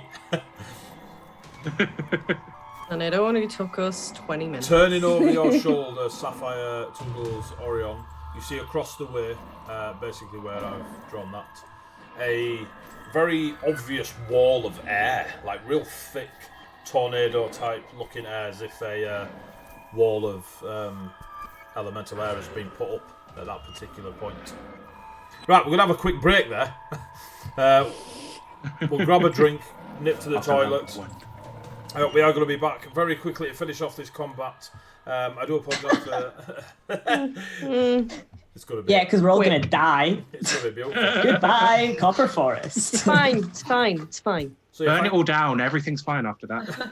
Thank you for watching so far. We're going to jump off. There'll be a little slideshow of people that have just contributed to the show, to the channel in some way, form or another. So if you check them out on Facebook, social media, stuff like that, great. If you can't find them, let me know and I'll point you in the right direction. Right, so we're going to go break. So we'll see you soon. We'll see you soon.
My dad was the milkman. Right. Well, you've just announced that to the world, Jed, so thank you. My dad was not the milkman. Postman, but not the milkman. So, welcome back. We were having a bit of a scrap before the thingy, so we're going to go straight back to that. Welcome to the channel. If you haven't been before, Heavyweight Gaming, we do lots of tabletop. We're playing D&D5e tonight. It's the session 20 of Fables Among Titans. We're using Roll20 to have a smash. Too late, Jade, it's canon now. All right, that's how canon works, Sawdust. Right, let's get the music going again. There we go. Let me know, chat, if the music's too loud or not. So, round 1 done. Round 2. Guess for you. A bit of a mosh for a large wolf-like creature of undeath. Yeah, love that for me. I'm gonna like shimmy on round, staying within. In fact, it doesn't actually matter because I've got mobile. But I'm gonna shimmy around. In fact, no. I'm gonna smack it first because I can do it in whatever order. Gonna do smack. Hit it. That is. I need to just learn what my pluses are. That's 21 to hit. Yep. Which is math 8 damage. Then second attack is that's 19 to hit. 19 hits. Which is throw the dice off the table. That's handy, Luke. Why do you even own a dice tray? That is. How many dice trays you got in that room? You're thrown off on that 7 to hit. That's 7 damage. Offhand is 25 to hit. Jesus. And that is +3 is 9 points of damage. Boom. Your 3 blades slash cut into it. It doesn't give you any physical reaction as to whether it's working or heavily wounded. Cool. Then I'm going to use my mobile to boost round to this side, which means it doesn't get an attack of opportunity from me moving out of range. Cool. And then I'm going to try and have a look at... You can give me a perception check because you just spent most of your time smashing stuff. Cool. It's what I do best. Jesus, it's burnt every taste bud I You don't need taste buds. That is... math. That is a 14. 14. Again, 1-4. You get the similar reminder of Griff and his attire around this like totem-esque ball, and you see a yellow thread of arcane energy going from the base of the totem to the wolf-like creature.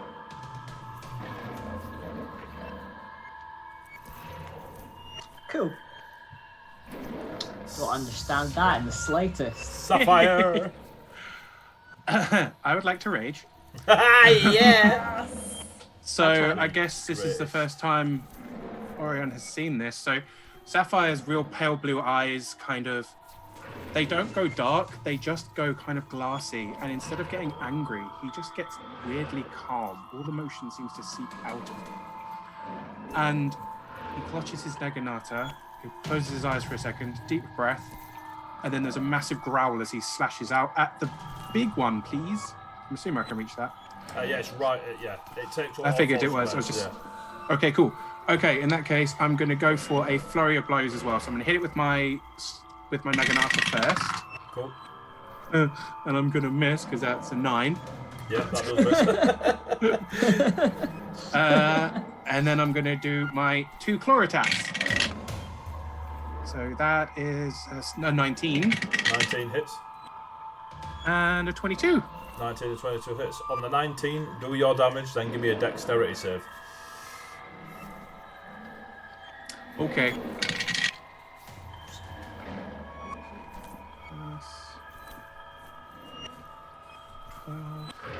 15.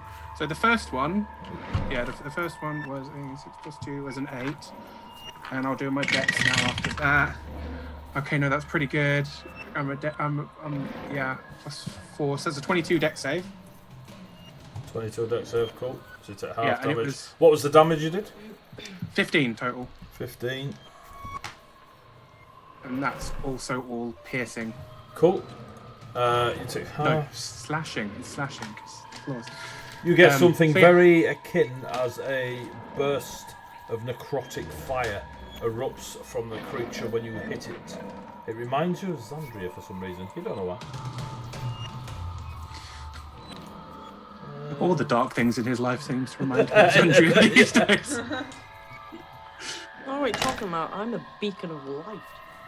Jesus. 16, 20. You take 10 points of necrotic damage. Oh, fucking hell. That is terrifying, though. 10 points. Okay, cool. And that is my turn. Give me a perception check. 11.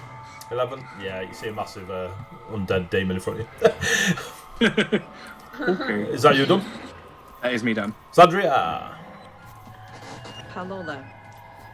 Xandria. I love that. Hello there. Hello there. General Kenobi. Hello there, General Kenobi. I'm going to just maneuver. I'm going to maneuver to there, so that was 15. Yep.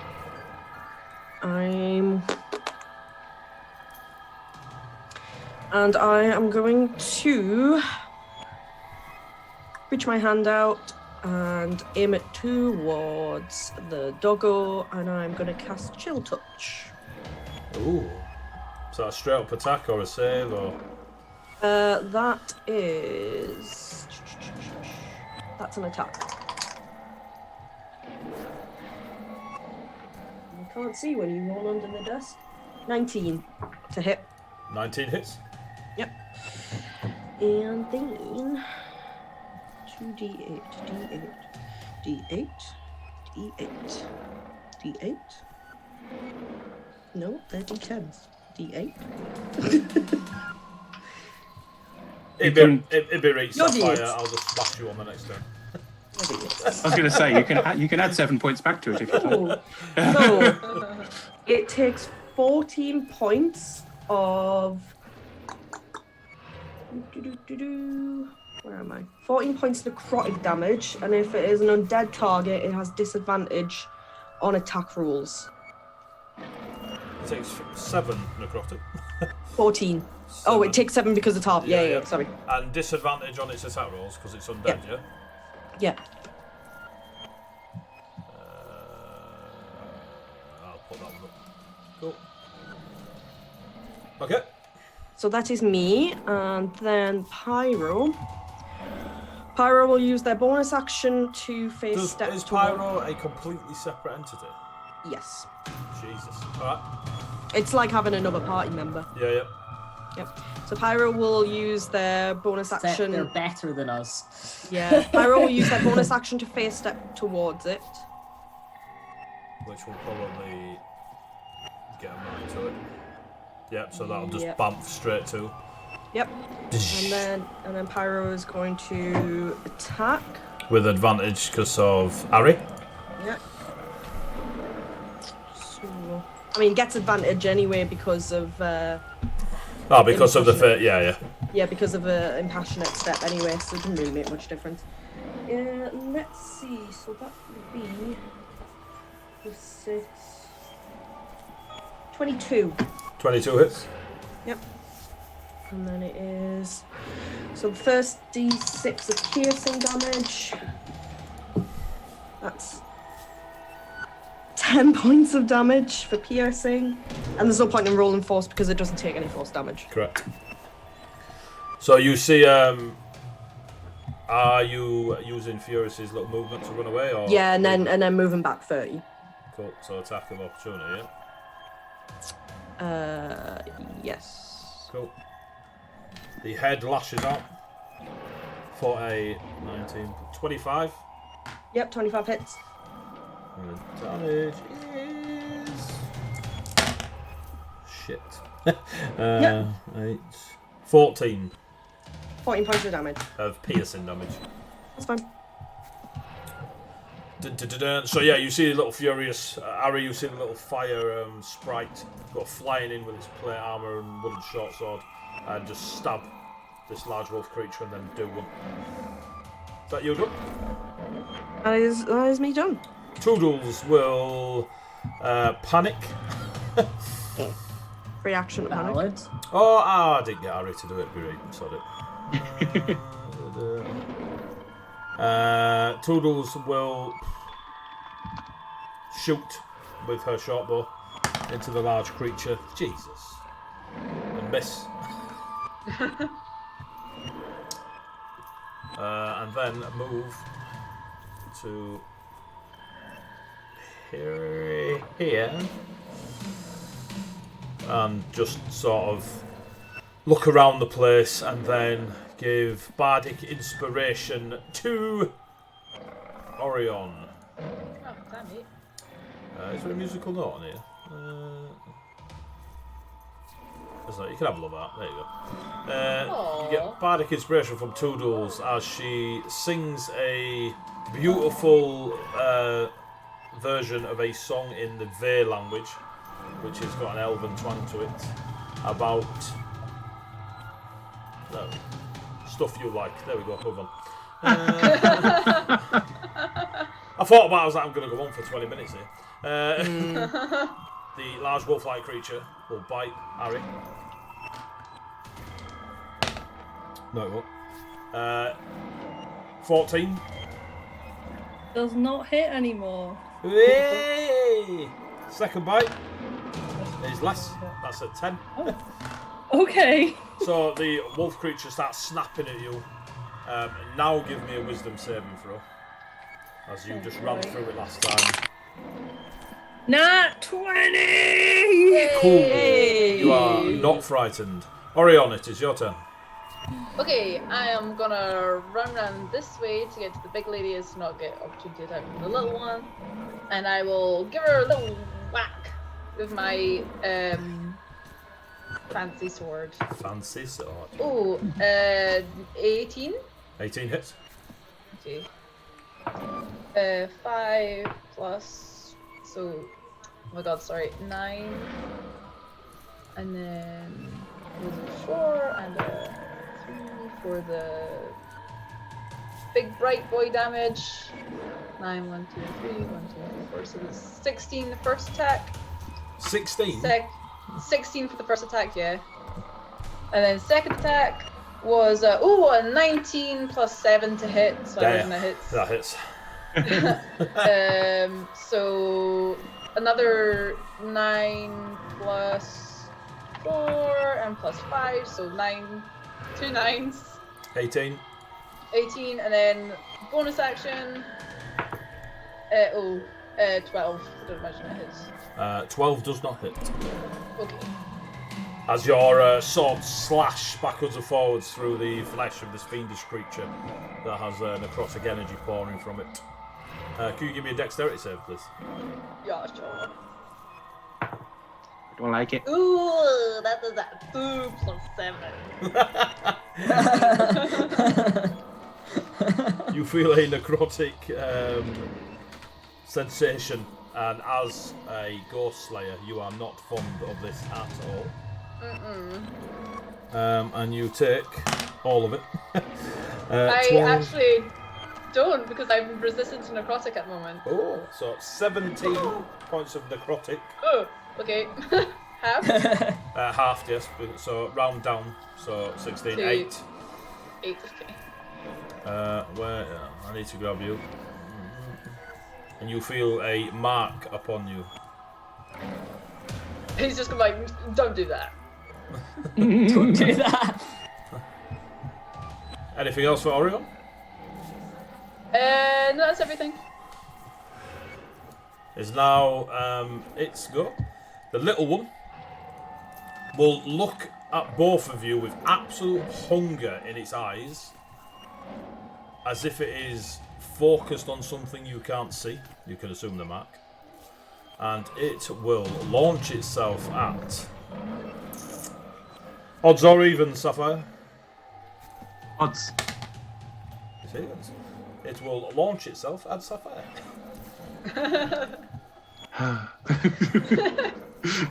Thank you for taking this for me. It will launch itself at you, Sapphire. Can you give me a dexterity saving throw, please? Oh no, these I can do pretty well. He says. 13? Oh, you can't. No, I can't. I used to. Long ago. So as this thing deletes itself from existence, and it's almost like the mark upon you was a beacon for it. It just launches itself at you and explodes in a necrotic shroud about you, and you take more damage than you wish to take. Probably. Oh no. Oh shit, I bet I can't do that again.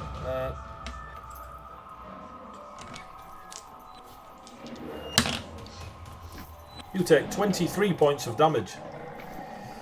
Of necrotic damage. Boy. Are you down? Oh, I have you got 1 1 HP. I have 1 HP. Good. That is a clutch save. I was sitting there on 24. It is now. It's now its go.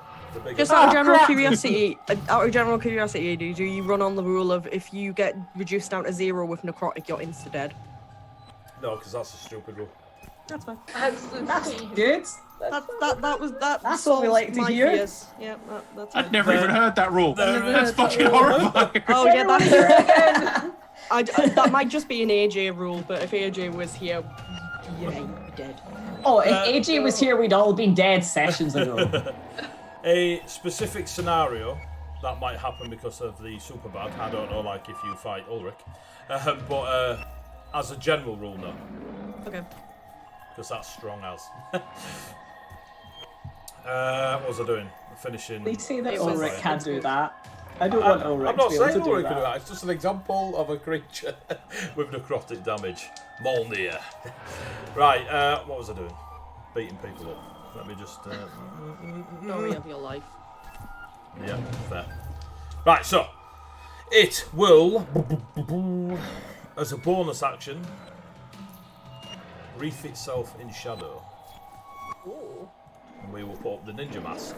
I love that. It will then strike out once at Sapphire. Unfortunately, I think that's it. 19. Yeah, that hits. Cool. You hit the deck. Yep. I'm not going to roll. It will then slash out at Orion. That is a big fat miss. 7. Oh, I'll use my thing to attack it again. Oh, because it magic did it. instinct. Yeah, so it did. Yeah, so your Oni-like instincts. Yeah, The fact that I'll it- hit with my. The fact that it Spiky missed sword. you slash out. You don't need to. You don't need to put a red cross through your Sapphire. Yes. Down. It's a good way to show people that I'm down. 16. 16 hits. Okay. Oh, I'll re-roll that one because I can re-roll once per. Would this count as my talent turn? No, it wouldn't, would it? Is it not once per attack? Once per turn. All right, re-roll cool. damage on a melee weapon. Cool, So yeah, no. So no. It needs Okay, to be that's on fine, your that's turn. Yeah. So that'd be 5 plus. Oh 4. no. Sorry. Orion. I would because it's once per turn, not once per your turn. Okay. So yeah. Okay, cool. So you won't Okay, be able to so do it again this round. That's fine. So that's 7 plus 4 plus 2, so 13. Woo! Big boy damage coming in at this mother kipper. That's. I need you to roll at a disadvantage, Orion. 'Cause it's wreathed in shadow.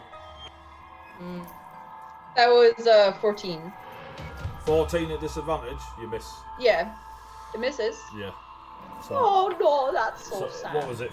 13 damage? Yeah, I think so. Yeah. Yeah, so I'll take that off it. Sorry, my bad. It's okay. It My will, thing casts light if that helps. I don't know if it does. it will now move around to the other side of you, Orion, to put itself between you and the totem. Give me a perception check. as it's moving around. I'm great at those. Don't you worry, guys.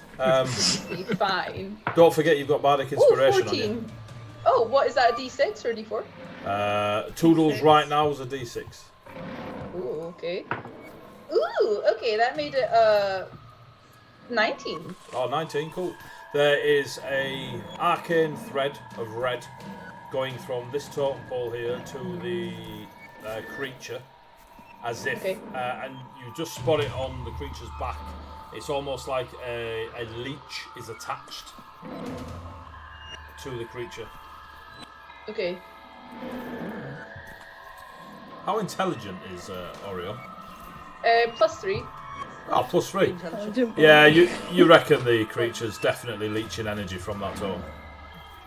Alright, would I know if this thread is cuttable, or is that too much? Give me a Arcana check.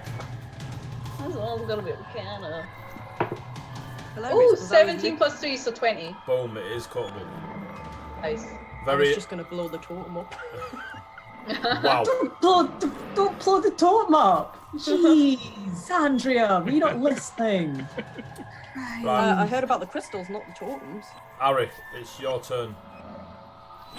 Ari doesn't know any of this, so Ari's gonna go stab. Cool. It's a good shout. Let's try stabbing with the You can have rapier. another perception check at the end of your turn. Oh, okay. That's probably not gonna hit anyway, because that is a 13. 13 misses. Yep. Goodbye, Mr. Natural 20. You were nice while you lasted. We will try the bonus dagger. Fire with the offhand. That is 15 to hit. 50 just misses. Why? Why are all my dice gonna go in jail? In which case he's gonna move the heck out of the way. And I don't get to hit you because you're a swashbuckler. Aha! I'm gonna move back here towards these guys. I'm going to leave the Feywilds. Bye! Give me a perception check as you're running. Oh, perception. You did say that. Oh, it's a nat 1. We don't see anything. You are running away as well, Yeah. so kind of makes sense. Why do all my dice hate me? Actions happen you don't see. Round 3, Cass, go. Jeez. So flowing. Can I roll something to see if he can make any connections between this bit of... As a bonus action, yes. You can roll an Yes, investigation check. Cool. I'll do that. Not. Investigations, intelligence. Positive vibes, Andrea. Positive vibes. Yeah. I mean, it's better than last time. I'm gonna run at it. Okay. It's a 15. It was a 16, but it's now a 15. 15. Yeah. The totem is very likely one of the parts of the anchoring that the Jesuit was talking about and shouldn't be destroyed. Although I will not stop any player that wishes to do so. The thread... Tess had worked that out from the start. That bit he had clicked on. You can see that at its base there are roots growing from it. This is clearly a totem pole, but the roots of the forest anchor it to the ground. And the yellow thread is indeed got a slight pulse about it, and the pulse goes from the totem to the wolf. And you can now see it in this, just where you're stood on the light of it, that the thread of yellow from that totem pole to the wolf, there's a pulse and energy going from totem pole to wolf. Give me an Arcana check. He's so good at those. Oh man. Himbo Squad come through. That would have been a nat 20, but instead it's a 19. Ooh. You reckon the thread can be cut with blade? That's the smartest he's ever been in his or entire dispelled life. by an arcane user. So that'll be a blade. I was gonna say. So Well, when the fight was I'm written, you did have a Dalefin, so I... That's I'm gonna try and attack the thread. Okay. And that... Really? That's what we're gonna get that on? That was my other nat 20 of the night. To attack a piece of thread. You successfully hit the piece of thread. So can you do your damage, please, and give me a Constitution save? Yep. My damage is 8. My con save is... Let's just use that nice lucky dice again and watch you get a 1. Don't jinx it. No, we're okay. Plus, for my con, that is a 17. 17? Your... On your con save, yeah? Yeah. Cool. I wish it was 17 damage. No. You take 3 points of force damage, and you are not stunned. As your blade hits the thread and a chunk of yellow golden sparks fly off. And if the thread was a few inches thick, you definitely see chunks missing out of it as you successfully damage the thread. The wolf turns and looks at you. Love that for me. So, am I... 3 points So of if I'm force damage. 3 points of force damage. That's brilliant. Do you want me to do it to you, Chibi? Yes. Yeah. So you should be on 14. Yeah, that's. Cool. I've just got a bit of paper that I count it on. It is important to mention, as the chat's going a bit mental, you have 2 rerolls. Oh I yeah. do. Yeah, I wish I'd remembered that. When I was getting blasted with You shit. might want them on this next round. Is that you, Duncan? What does And you've got 2 stun attacks. do? Stunned, Yeah, I have depending on the level of stun, it will be for a round or many rounds, and you will be essentially restrained as a status effect. So, hitting you is at advantage. You can't attack. You can't move. Stuff like that. It's not nice, mate. It's not nice. I'm a kind of sitting duck round here. No, you're not. You're not. You're not stunned. I'm not stunned. I Nah. thought you said I was stunned. No, sorry. Not. You took 3 points of force damage and were not stunned. If you'd have failed Okay, your roll, okay, you'd have I took thought- more damage and been stunned.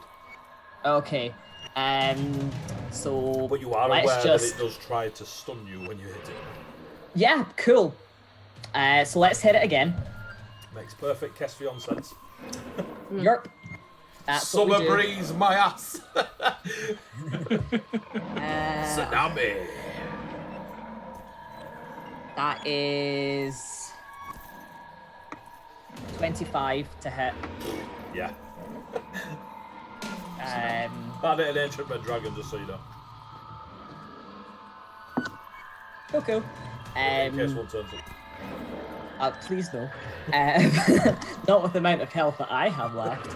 And I'm also going to use one of my superiority dice for extra spice on this. So that is math, plus that's 14 damage. 14, Do you want me to do my con save as well? please. Please don't die, Kess. Okay, that is dirty 20. Cool. You are not stunned, and you take 6 points of force damage. Cool. I am going to get the hell out of dodge.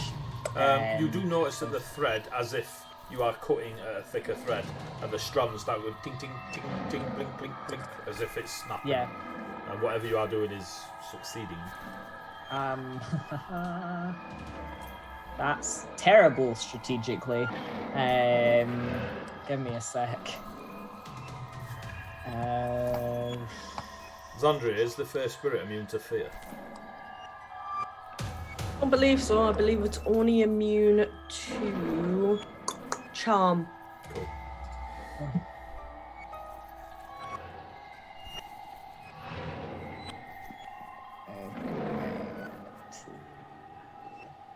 I can get to there. No, I can't because I need to unsnap it. Get to there. Cool. Hit you done? Yerp. Sapphire, you know what to do. You only have to make one roll this round. You do have a 19. reroll. There's your good one. I just put a 1 in the red just so you know you've done 1 success. Yay. Sandra? Did I see what Kess was doing? No. No. Because he was It was behind it. behind a and very that big wolf, wolf. Yeah, it's two-headed, it's a monstrosity. Fantastic, and nobody decided to say. Nope. So I was going to ask as well. So. Is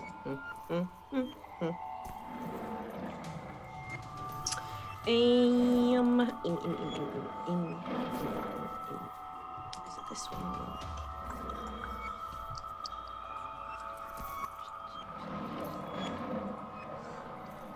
Okay, I am going to maneuver myself to Kess. And I am going to cast Protection from Good and Evil on him. Ooh. Well, thank you. So he is protected from undead. So is that disadvantage, or they can't, or they have to pass a save to hit him? Oh, it's several benefits basically. They have disadvantage on attack rolls against Kess. He can't be charmed, frightened, or possessed by them. Protection from Yeah, good that's and evil, isn't it? Yeah, You're or evil and good. Sorry, it's the other way around, but whatever. Nah, yeah. Maybe. Yeah. But yeah, it's basically Sounds it's just I touch him and he has that. Oh no, wait, no, I can't cast Protection from Evil and Good concentration. because it's concentration. I'm already doing a concentration. Is the first It's spirit fine. concentration? Yeah, summon face spirit is concentration, so I can't do that. Never mind. I rescind. It's fine. It's more useful than Kess at the moment, anyway. So I rescind that. Can I just look at this creature and just gauge how damaged it is? Does it look like it's actually in any way, shape, You or can form see. damaged?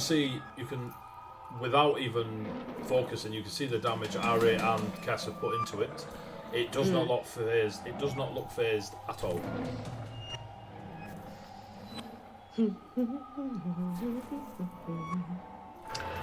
I didn't pay attention to how much I moved there. That was very dumb of me. Just move back. You were like here. So like You were behind the elemental. Yeah, so I was there. 20. 15 feet, Yeah. yeah. Okay, yeah, I'm just gonna. So I can only move 35, which put me You don't have to be bang on that it'll be corner. fine. I was gonna say Yeah. I'm on that tiny corner right Point there. one. Oh, I'm not having that. Yeah. Okay. Now give me a perception check. Thank you. That would be, if I was on my sheet, perception is +5. That would be 23. Cool. You see a golden thread going from the totem at the back to the wolf, and it looks damaged. Cool. Can I...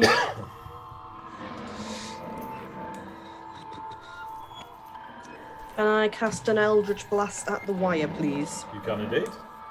Okay. That is 24 to hit. 24 does hit. Okay. Get the D10s, I believe, on 2D. Spell creates. So I get two beams at 5th level, so whatever I roll. Alright. Total 2 beams, yeah. 18 points of damage.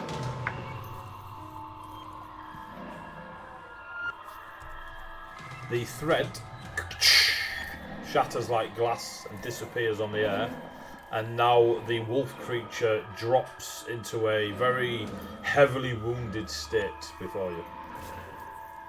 Fantastic. Can you give me a wisdom save? I can indeed give you a wisdom save, because I have wisdom out of the wizard. You took it to start, but never mind. 19? 19. You are not frightened by this creature. I'm right, I'm not frightened. It's frightened by me. Really Fucking not, but Zandria. anyway.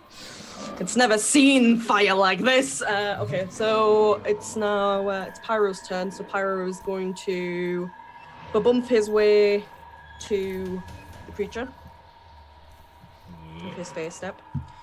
He will then attack.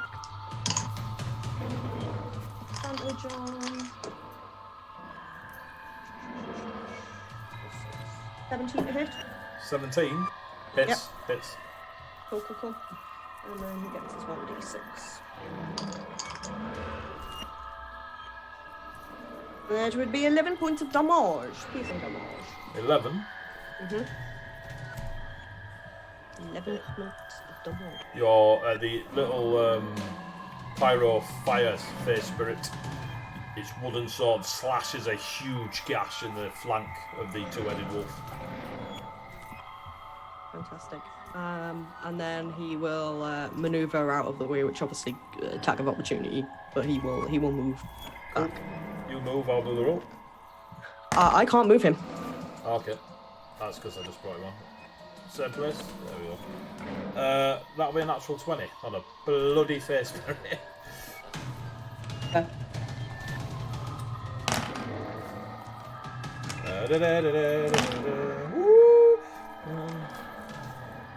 That'll be 35 points of piercing damage. He's gone. Is he? Yep. He's got 46. You only had 32 left. Yeah, and right, you damaged before. Yeah, cool. So yeah, he puffs out of existence now. And you are no longer under a concentration spell. Yeah. A boo. Is that your turn? That is me done. Toodles. Doodles will... Healing word, Sapphire. Toodles. Yay. You take 5 points. You Toodles. get 5 points. 5 points back, Sapphire. Sapphire won't be going toodles now. That's nice. That is then fantastic. We'll move here and Ba-boom shoot. tish. Shoot at the creature that is in combat with Orion. No. Well, we'll just say she healed you. It's now the wolf's go. It will step into Zandria. Oh, come for me, bitch. Its first attack. Wow. Come on. That's Come on. That's a nat 20. You're kidding. Uh-oh. Whoa. Stinky. Why, Jade? Why would you do it? Do I have anything that helps me in this situation? You take 24 points of damage. Oh my god, that's my exact HP. Are you down? One hit? Oh, I'm down from that Of one course she's hit. down for one Oh my hit. god. Damn it. She's got like 3 HP at full health. I can't reaction as I'm going, can I? Wait, what does your scarf do? Oh, that's Advantage on advantage death on death saving saves. Oh, Yeah. well, handy. Handy. Yeah, I can't reaction as I go down, can I? That's another. I mean, it bit me, so you know. That's another nat 20 on the bardic parchment dice. Zandria, you are 2 death saves failed due to the critical hit. Cool. Again, That's okay. I like I say, I wasn't allowed to reaction, was I? As I went down. Yeah, I'll allow it. Okay, cool. So as I mean, went you down, did just crit her twice. yeah, as I went down, then I would have That's hellish rebuke fucking because brilliant. it bit me, so flames would have just poured. I critted the other creature, not Zandria, twice. But yeah. So Hellish Rebuke, what's that, a dex save? 24 Yes. on the dex save. Where is it? 24. Yeah, so it saves, so it'll only take half. Oh no. Yeah, half of whatever I roll here. So bear with me a second whilst I'm just applying myself to more d10s. You're a d10. And you're a d10. We're going to use the dice that came out of the Geeky Clean bath bombs. They still smell like bath bombs. Oof, I would not want to be this creature. 10, 20, 25, should have done this the other way around. 29. 34 points of thingy damage half. 30. 34 half. 34 half, 17. Yeah, 17 points of... How many d10s did you roll? 4. Cool. 4 d10s. So it's 17 points of fire damage. It is looking foot. Good. I'm glad I did something on my way down. Let's move. You need to stop saying when you're way down. God damn it. On my way down. I'm trying to do some of what May said, but I can't do it. Fuck it, I'll do it later. I did it. This ain't gonna stand it. Orion. Well, I'm gonna go cut the thread, eh? Cut So the I'll thread, run eh? Ready? That was brilliant. Oh no, that was a natural one. Can I get a reroll, guys? Yeah, please. Use a reroll. Oh, okay, this is 17. 17 hits. I don't imagine the thread is undead, so I'll only roll one of these things. Can you do So that's 10 plus 4 is 14 damage. 14? Yes. Can you give me a constitution save, please? Sure. Whoops. 18. 18. You are not stunned, and you take 1 point of force damage. Spicy. Okay. Next attack is a 13 plus 7, so 20. That hits. Whap. Whap. So that's 3, 4, 7 plus 3, so 10 damage. Constitution saving throw, please. Oh no, that's an 11. An 11. Yeah. Are you re-rolling or are you going? Oh no, I'll take it. I don't want to take another reroll. Cool. You are stunned and you take 10 points of force damage. Oh, well. Guess that's me done.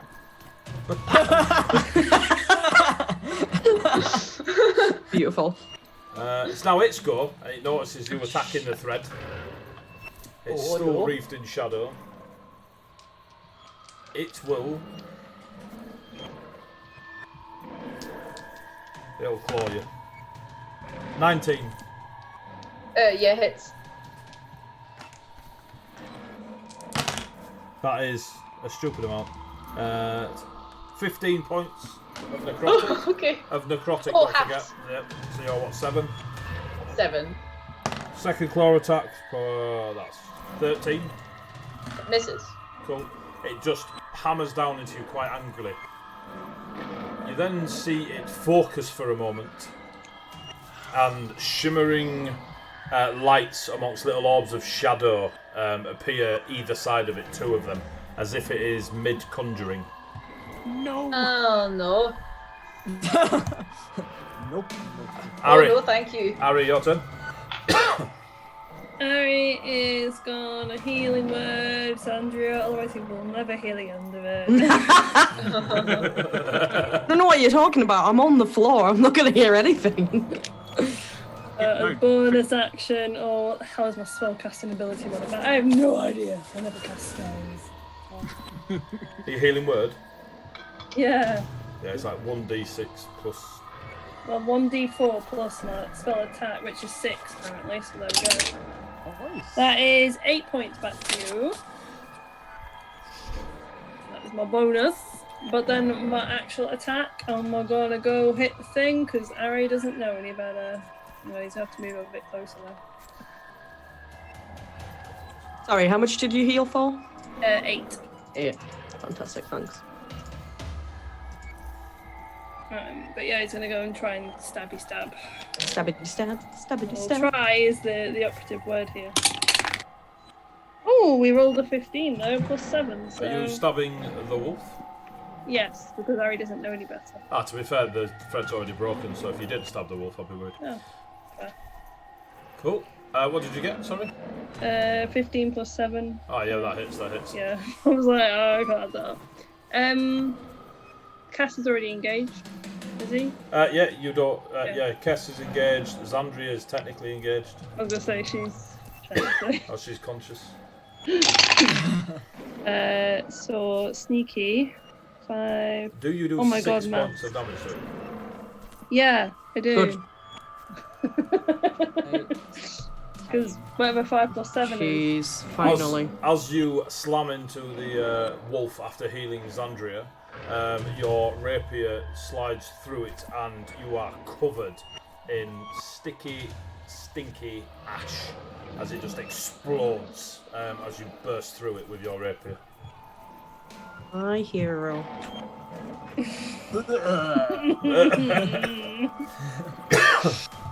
Is that you, Harry? That is me, yeah. Can you all give me a Constitution saving throw, please? No. Dexterity. Dexterity. Sorry, dexterity. That's fine. I can give you do that. that. We can do that. Dexterity saving throws are In fine. fact, Xandria, you doesn't matter. You're prone anyway. Is that all fair. of us? All of you, yeah. I was gonna say it was a dirty 20 anyway. 22. Yeah, you succeed, I'm stuck. Xandria, and remain prone. You're stuck. I'm paralyzed. No, what am I? Stunned. Oh, You're so you're at stunned. disadvantage. You're at disadvantage. Let's go. What the save is it? I did. Do you need the other reroll? They don't know. The face says yes. What other save? What kind of save was it? It's a dexterity save. Dex.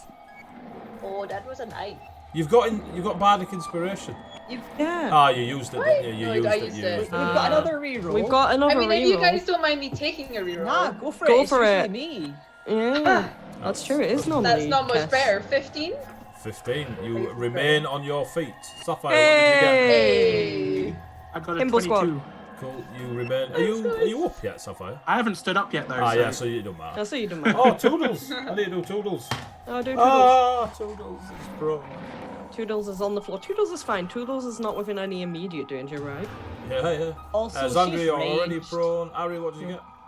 24. You're fine. Cass. Oh god, you're asking me. I put my dice back. I'll re-roll it. I think the Himbo squad are fine. I'm sure you were fine. I'm Just sure need a you got like 15. 20. Yeah, it was over 20. That's It fine, was something fine. 15 stupid. was DC. So, Yeah, I know. Cleared that. all a huge wave of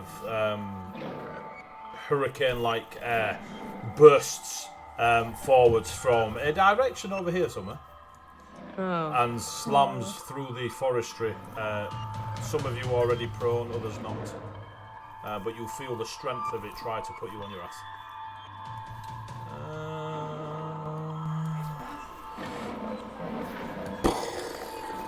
Caspian! I was going to neck his greater healing potion. Cool, that's a bonus action. So Go on, one Harry. sec, That's How far away are you? 4.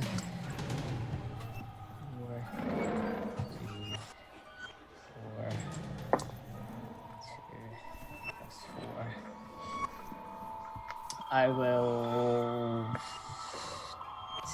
13, 17 health back up.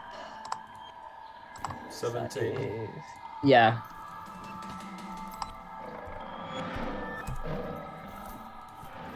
I'm going to start booking it towards where. Oh, zoom. So I can get to there. Oh, for goodness sake, I keep forgetting to unclick that. So I can get to here, because that's where I kind of roughly heard the shenanigans coming You from. can definitely hear it on the other side, and you see Toodles laid on the floor, sort of scrambling to get back up. And just gonna yell into the forest at General, hit the threads. 5 rounds later. Finally. Finally. Is that your turn, He had stuff on his mind. Yes, that's all I can do. In fact, no, wait. I can. You've run pretty far. Can I use my action to move more? Not. Yeah, Did you use your? How far have you moved? I've used my basic movement. So yes, I you have can 14. use your action to dash, which will allow you to do your movement again. Fabby.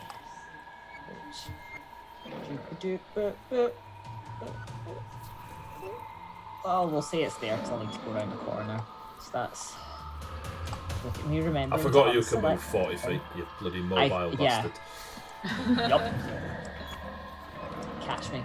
And now I can see whatever that is, and I'm like, oh. So you see the brass band-wrapped fiendish creature up there, and a very thick wall of air, really, almost like angry cloud, just here.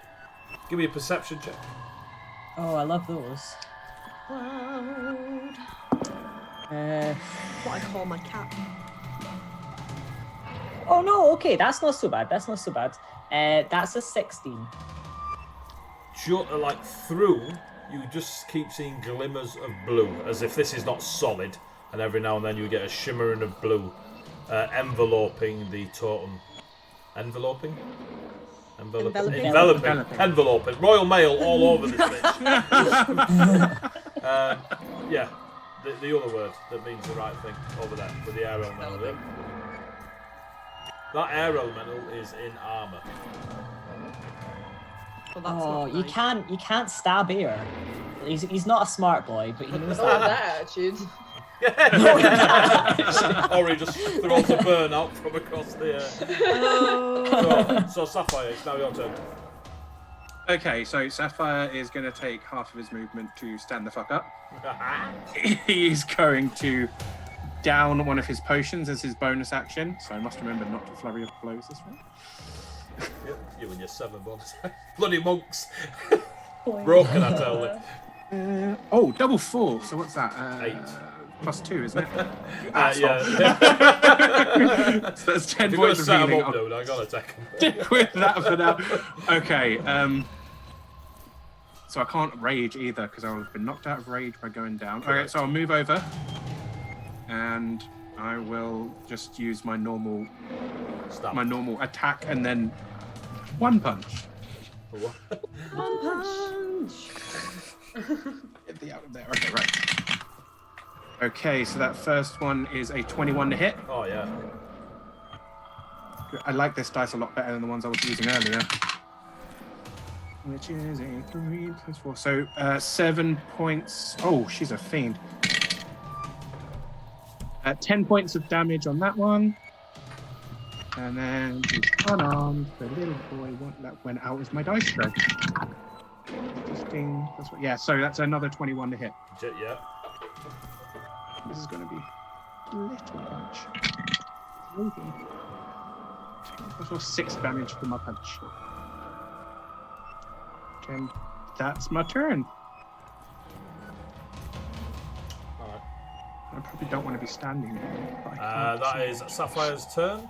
Yep. The creature you can visibly see has taken a shed ton of damage, but seems unfazed by it. Xandria! I will use half my movement to get the fuck up. And then I will drink my potion as my bonus action. So It's a greater, so it's 4d4 plus 4. Ew. Jeez. I need to dip back into the dice box. Allow me to get some more d4s. Let's once again use the nice smelling dice. Because they smell real good. Oh god. D4s are so fiddly. They really are. I can't nail them. Right. You ever stood on one? That's true hell. 4, 8, plus 6. Wow, that's 14 plus 4, so 18 points of healing. Oh god. 18 on there. Make sure I've got the right one. And that puts me back up to full. Yay! We love to see it. You love to see it, right? Then I will use the rest of my movement, which I believe is 15. So 15 puts me to somewhere on this thing, and then I will use my action to dash. Okay. She'll give me my 30, so 30 Get to the is- fountain. I can get to the fountain, yeah. Go. Toodles will stand up, That was me. removing a ye old throw.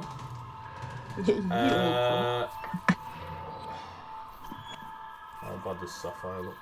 Throw another healing word at Sapphire with a very guttural sea shanty type song from Viconia.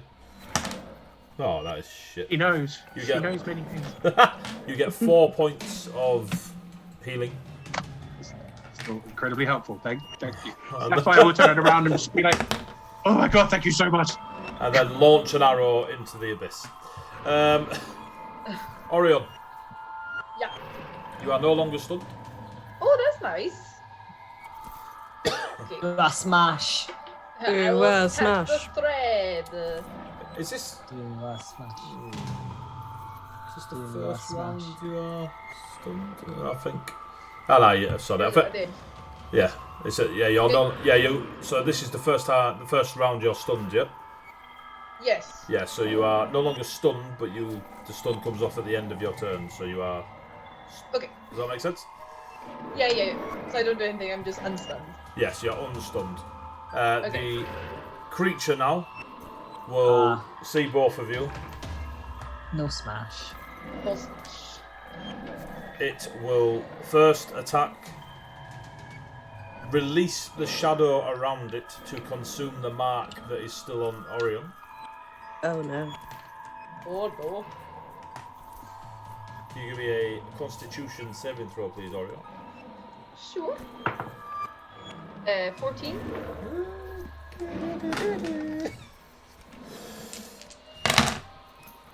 Okay. Right.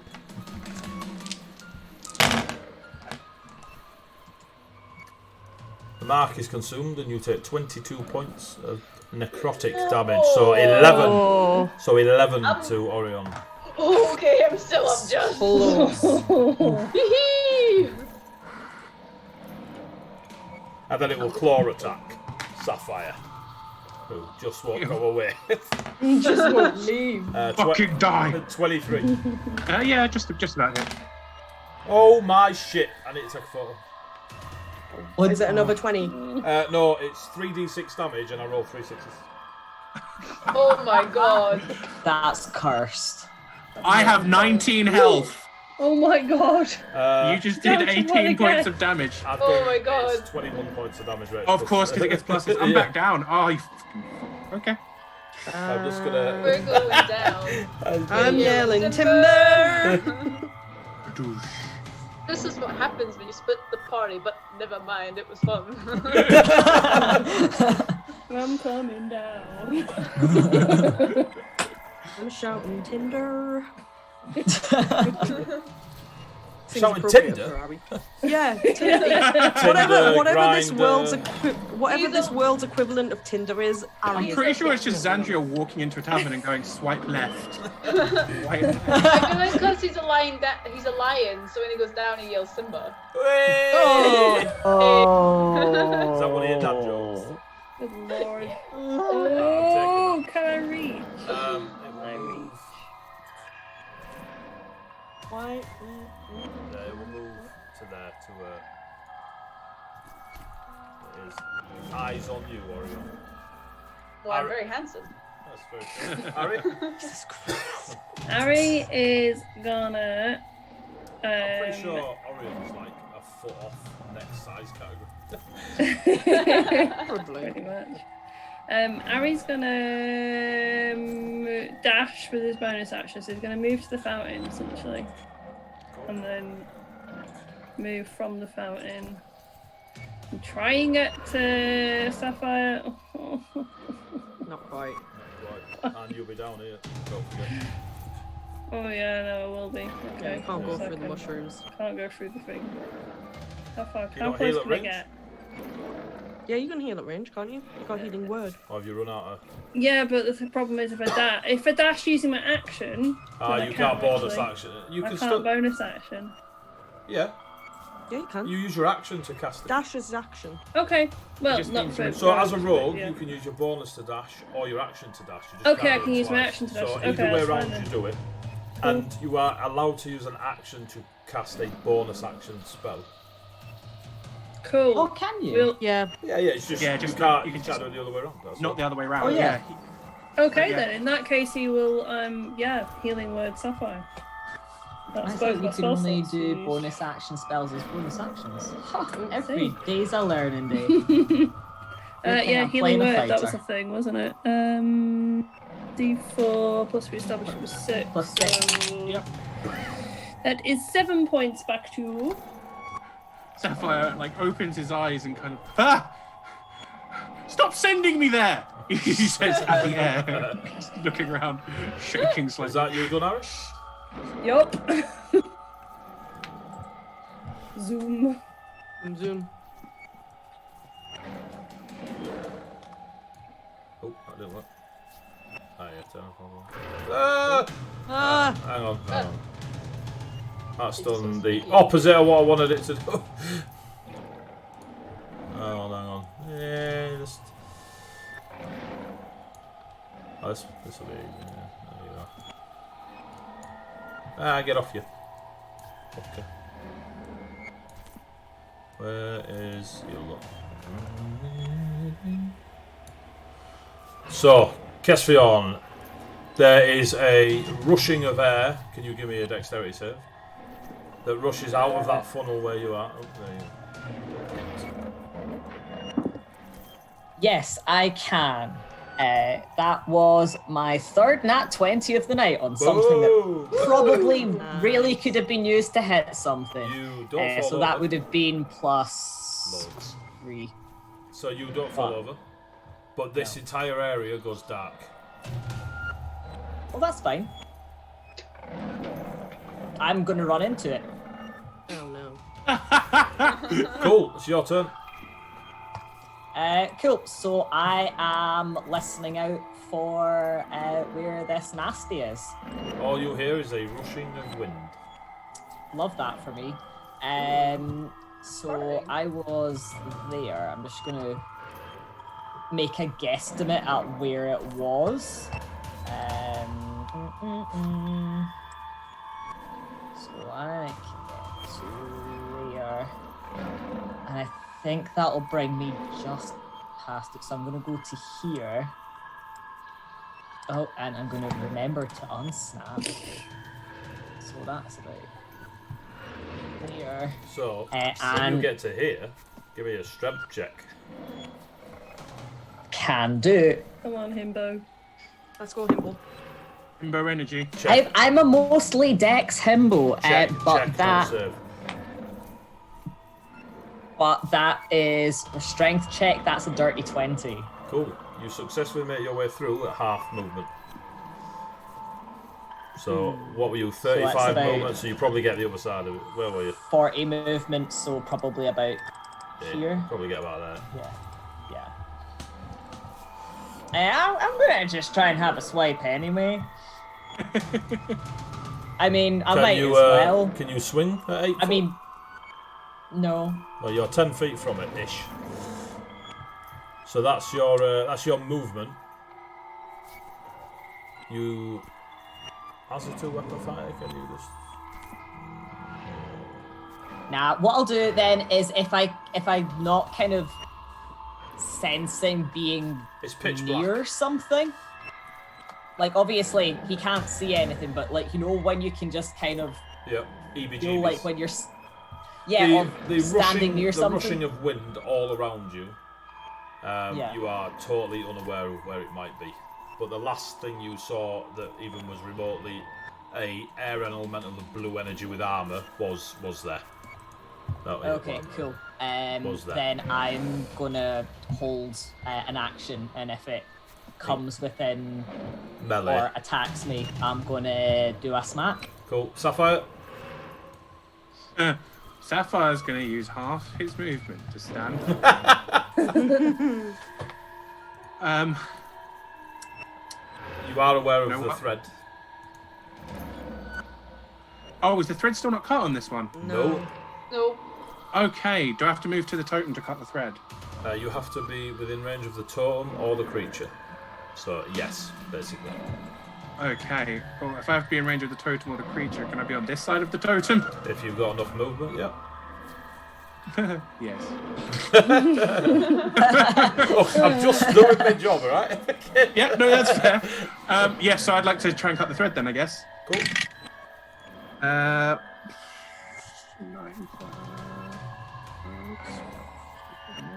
plus 7. Oh, that's only a 15. That hits. Oh, awesome. Okay, cool. That's good. D8. 9 damage. 9. Yep. The red thread shatters like glass and fades in the air, and the fiendish creature, all the wounds upon it now look as though it is really in a lot of pain, whereas before it looked unfazed. Okay, in that case, I'd like to use the last of my movement. Oh, can I get all the way around? Wait, give me a second. I'm seeing if I can get around to flanking. Oh, yep, I can. So I'm going to get around the back here. So that I'm flanking with it, and I'm going to punch it, because that's the only attack I have left. Okay. And that's a 18 to hit. 18 hits. Oh, that's not great. That is 5 points of damage. Of 5? Scratching damage. Yeah. Dish. Oh, that didn't work. Little kitty scratch. As you finish it with its remaining 5 hit points, Wow. Amazing. can you and Orion give me a Constitution saving throw? Oh please? As shit, the we're both. Great. necrotic shroud of energy just pops Uh-oh. outwards from it. Uh-oh. Bigger. Oh, I got 11. Oh no. Oh, you're. I got a 19. Cool, you're taking half. Yeah, I'm taking half. I mean, you're saying thank God, but you have 7 HP. Yeah, I have 7 and Orion has 6. So 14. So half to Sapphire. 7. So half of 14 is 7. 7. Oh, God. You are resistant, but you failed, so you take half damage. Ori, so 7. 7. So you're down. So- one. I'm going down Go too, down. baby. I'm going down. I'm yelling timber. Man, it we're gonna would make be a big. timber if you went down. I was gonna say, us two falling down at once is gonna make a bit of a clatter. Yeah. Half the I forest wouldn't fall on that explodes. big thing. If 2 himbos fall in the woods, but no one sees them, it'll make a sound. Zandria. No one's around to heal them. Oh boy. Well, okay. I am going to use my my movement to get closer to the. I'm just going to maneuver myself down. No sign of Cass. Yeah, no sign of Cass. So I frantically whip my head around, like, where is my brother? Where has he gone? Can I use my sibling's sixth sense to find him? What? No. Sibling's sixth sense. Okay, well, I can see the other 2 down on the floor, but I can't help them, for I have no healing. So, you know. So the floor they will stay, because I don't think I can do anything without any healing. You have another potion on you. You'll Do have I? You'd be aware Sapphire has a normal potion in his bag too, because we went to the shopping house. Yeah, you deliberately. Yeah, I guess. You should all be aware. Maybe Orion might not know, but And well, you the had rest of us a all few know days together. I will assume you informed each other of. I've got this potion on me. If I fall over, use it. Yeah. Yep. I Well, can't. I it would can't. Even if I dash, I can't get to either of you anyway. So. Ooh. We have You're a just game out of where my we reach. have twins, and we call it Twin Sight. Twin sight, yeah. Twin sense. Yeah, I can't actually get closer to help you. The other 2 would be better off trying to help you. Spells. What spells do I have? What can I use on myself or on something else? Am I aware that to my right You cannot see oh, anything. Hang on. You can't see anything here. It is complete blackness. But you hear rushing wind. Like a lot, like you're on a bloody cliff edge up a mountain somewhere. Can I tell if it's normal darkness or if it's magical darkness? Do you have the ability to see? Do you have dark vision? I have dark vision, yeah. Then you are aware that it is supernatural darkness, as you can't see through it. Yeah.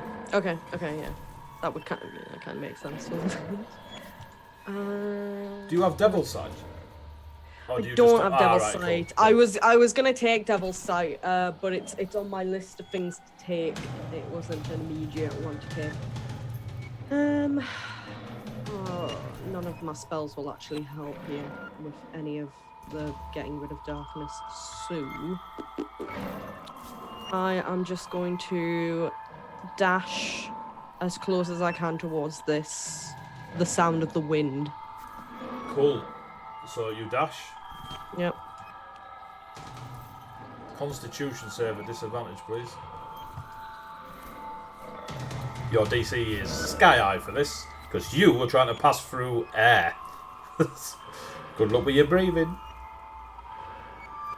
Fuck. Oh, I don't like that.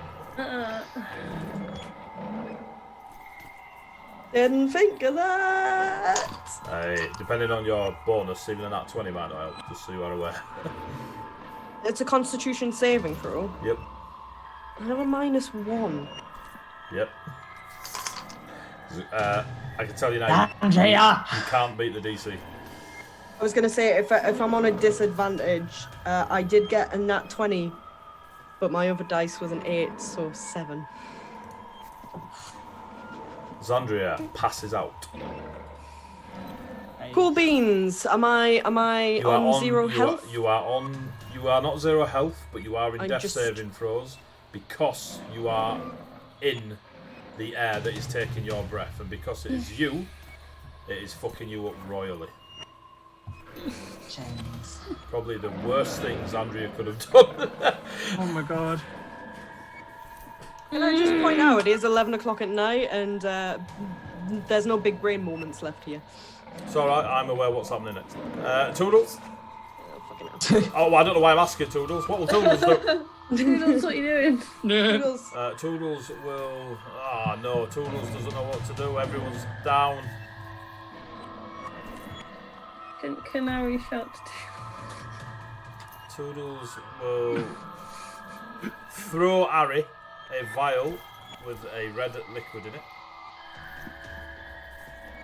and run over to here. How far's that? Definitely within range, definitely. No, it's not for the spell, it's for... Yeah, cool. Well...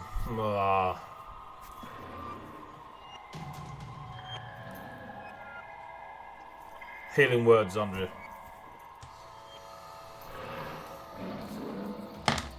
No, you don't care about hit points, but you are conscious. Fantastic. You're prone, and you're very aware that if you stay here, you're going back out. Yeah. Is that just in that area, or would I? Here, where you are here, yeah, there is Yeah. a supernatural elemental air spell that is taking your breath completely. And you are, Question. as in Zandria, because you know why, is struggling to breathe anything. Like, you trying to push through that, you are very, very... You're not stupid, even if your intelligence isn't sky high. That particular barrier in front of you is probably your worst enemy. Ever. Now the question arises: could I bamf through it with Misty Step and not take the penalty? Is the question. You don't need to see where you're going for Misty Step. No, you do. Yeah. Cool. I'm staying out of this. Good luck, guys. Have fun. Orion, death saving throw. Ooh. Oh, I failed. You failed, that's one. Ooh. I still can't do this number thing on I don't know what I'm doing wrong. Harry. Ari's gonna take the extra healing potion that he got thrown by Toodles. Real deep red. Yep. And he's gonna make a move to... So, we said that actions and bonus actions you can kind of use interchangeably, but we said a bonus action would be a potion. Yeah, so you could... So to take a potion or give it to someone, it's a bonus action. But you can also use your action to do a bonus action. Okay. But a action is like a higher point action. Yeah, you're fine to do that's both. fair. You just Okay, can't do it that's the what I other was. way. Yeah, that's what I was gonna ask as well. I can do both. So yeah, he's gonna go and give that healing potion, the one that he got off Toodles, to Yeah, so you have Orion. enough movement to go to them both. So you put it into Orion, the one from Toodles is a greater, so it's 4. Is it 4d4 plus 4? Yes. I'll let you roll that, Orion. I was gonna say, do you want me to roll it? No, that Orion can roll that while you roll Sapphires. Orion can roll that. Okay, I'll And be then you with run Sapphire. over Was Sapphire. it 4d4? Yep. 4d4 plus 4. Sapphire will give him one of my normal ones out of my bag. And then you can roll Sapphires. Thank you. I'm really glad we stocked up on healing potions. Yeah. I mean, they're all gone now. Normal healing potion. I've still got one. Okay, I'm up 14. Also, question, when I went down, did my sword fall out my hand, or did I still kind of hold on to it in death? You hold on to it. How many is a normal healing potion? 2d4 plus 2. 2d4. Thank you. Don't use potions very often, can you tell? 5 points for... Yay, thank you. Thank you. Was that the one out of my bag? Did you get that That one? was my one. Oh, okay. One of my ones, but yeah. So, Ari, that's your turn, yeah? Yep. Castriod, charisma save, disadvantage. Oof.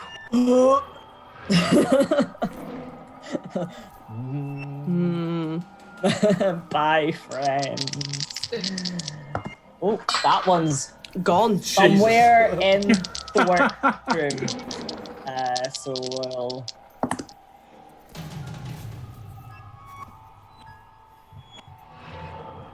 That was a 19 and a 1.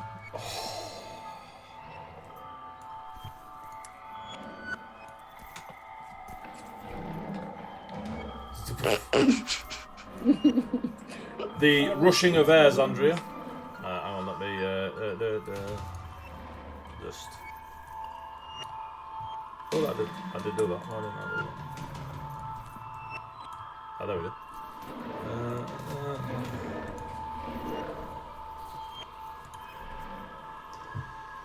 Bye, friends. Literally, apparently.